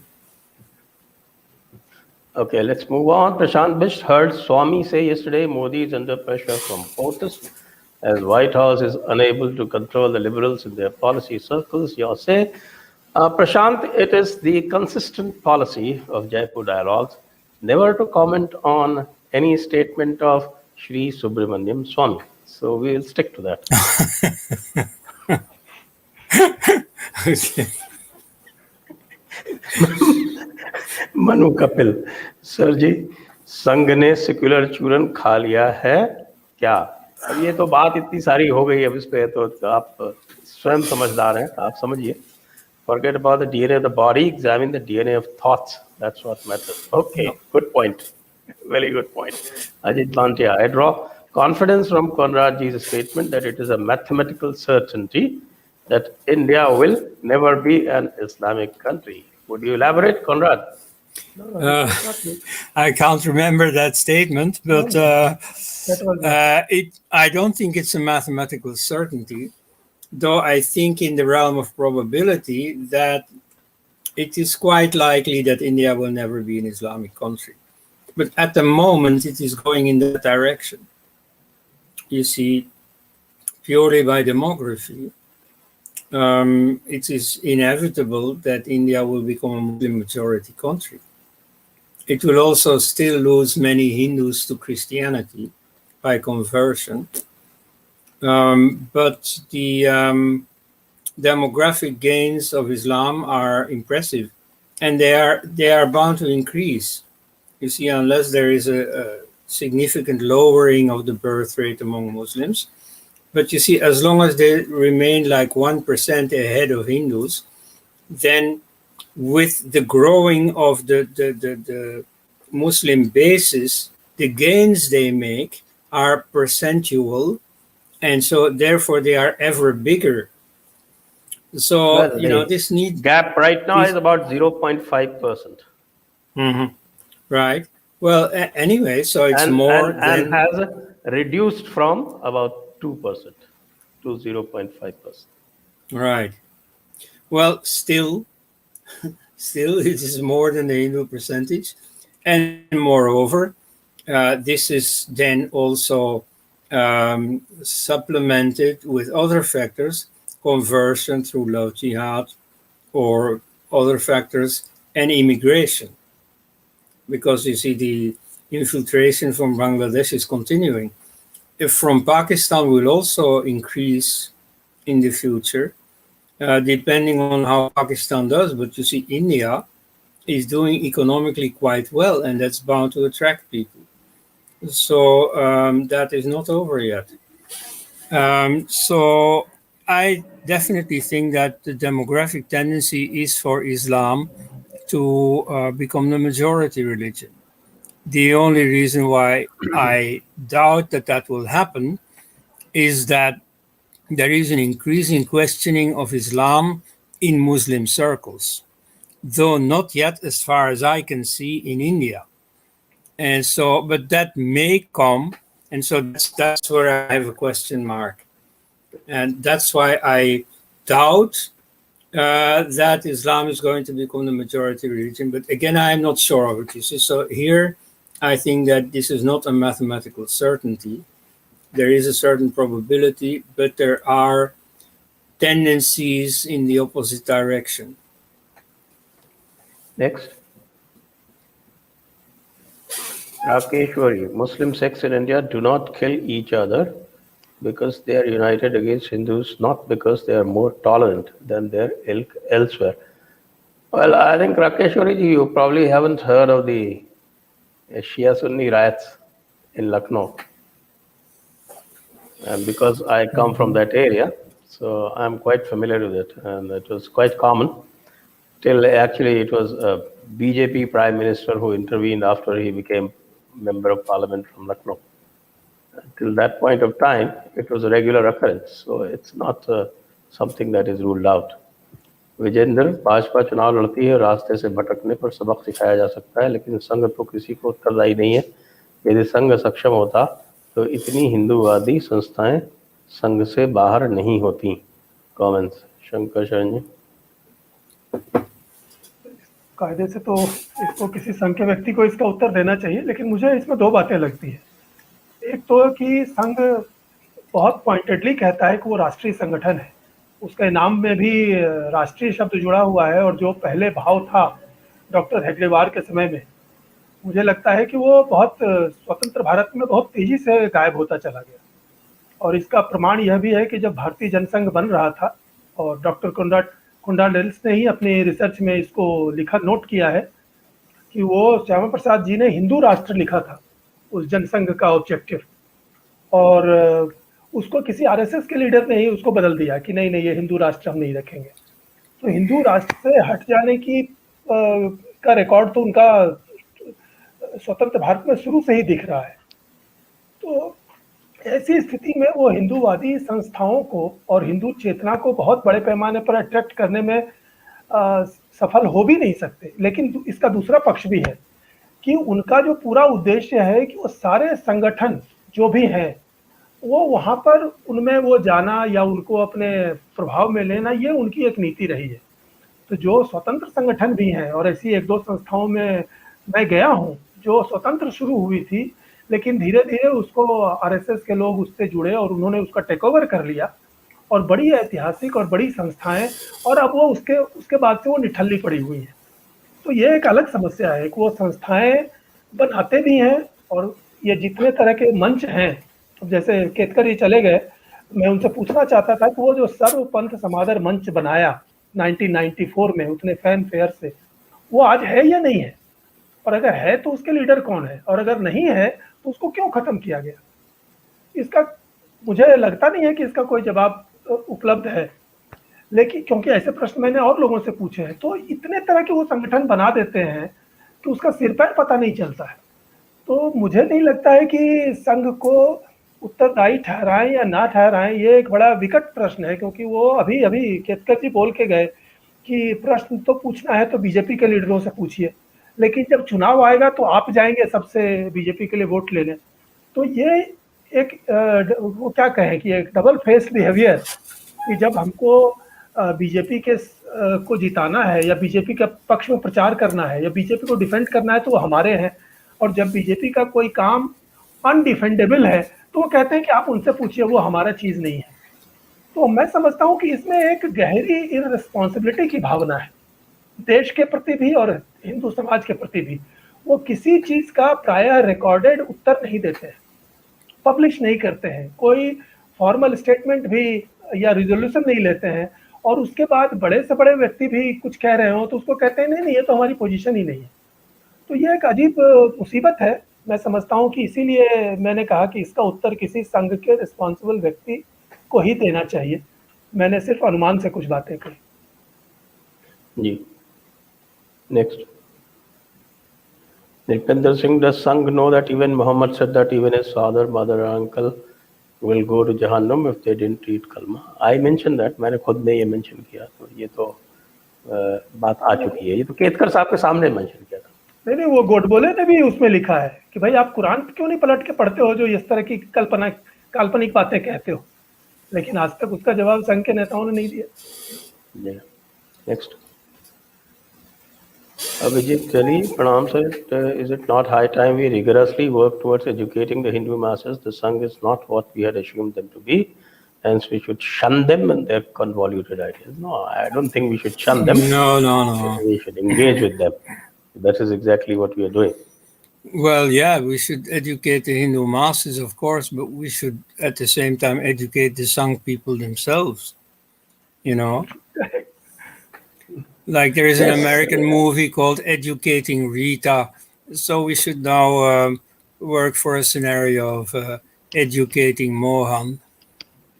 Yes, we will do that. And we'll continue doing that. I intend writing an open letter. I don't know how many people will sign that.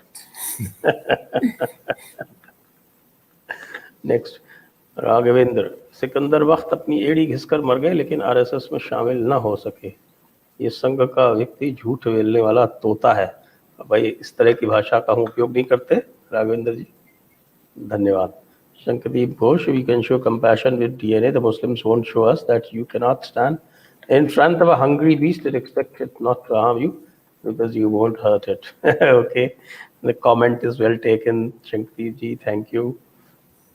Next.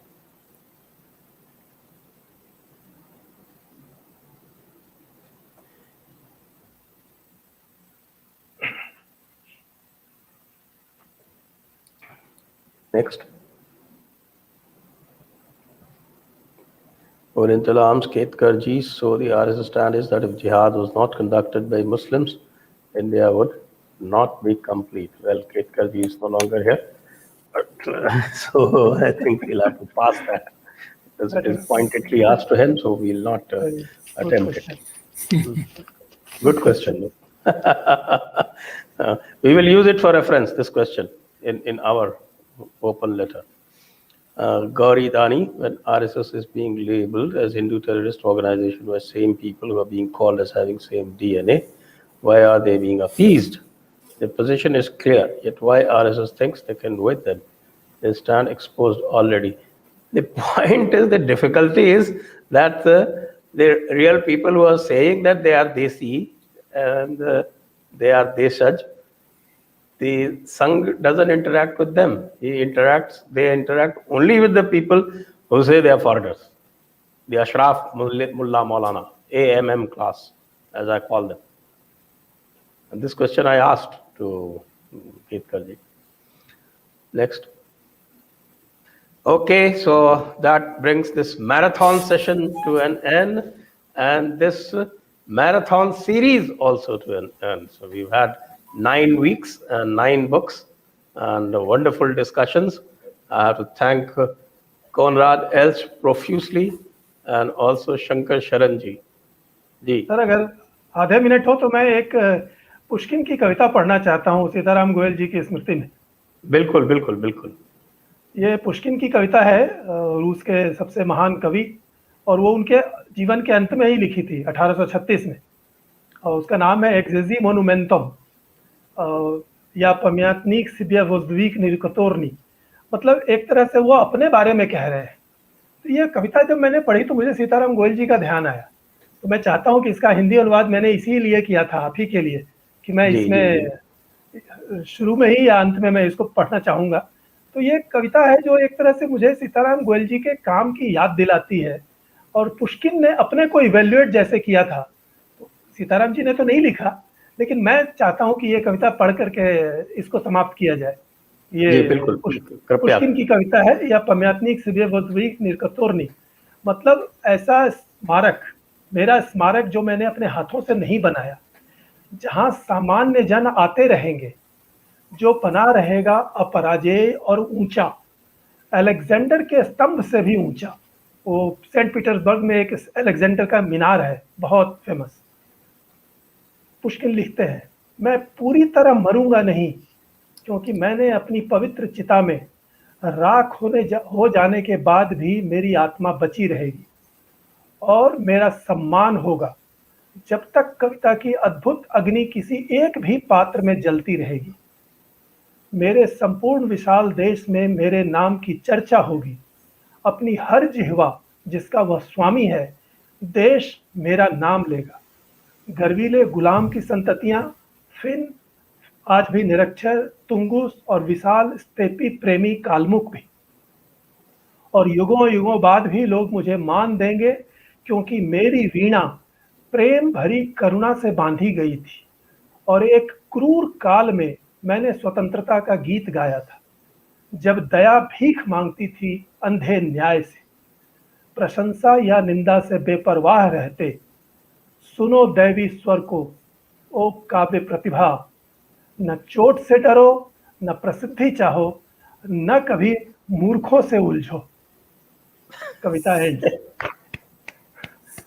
तो ये इसमें कई बातें मुझे गोयल जी के जीवन से मिलती हुई दिखी, इसलिए मैंने इसको ट्रांसलेट किया था इसी अवसर के लिए। धन्यवाद, आपने मुझे इसको पढ़ने का अवसर दिया। इसी के साथ इस श्रृंखला का समापन। आप दोनों सज्जनों को बहुत बहुत धन्यवाद। Thank you Conrad. धन्यवाद शंकर शरण जी। धन्यवाद। जय हिंद। धन्यवाद। वंदे मातरम।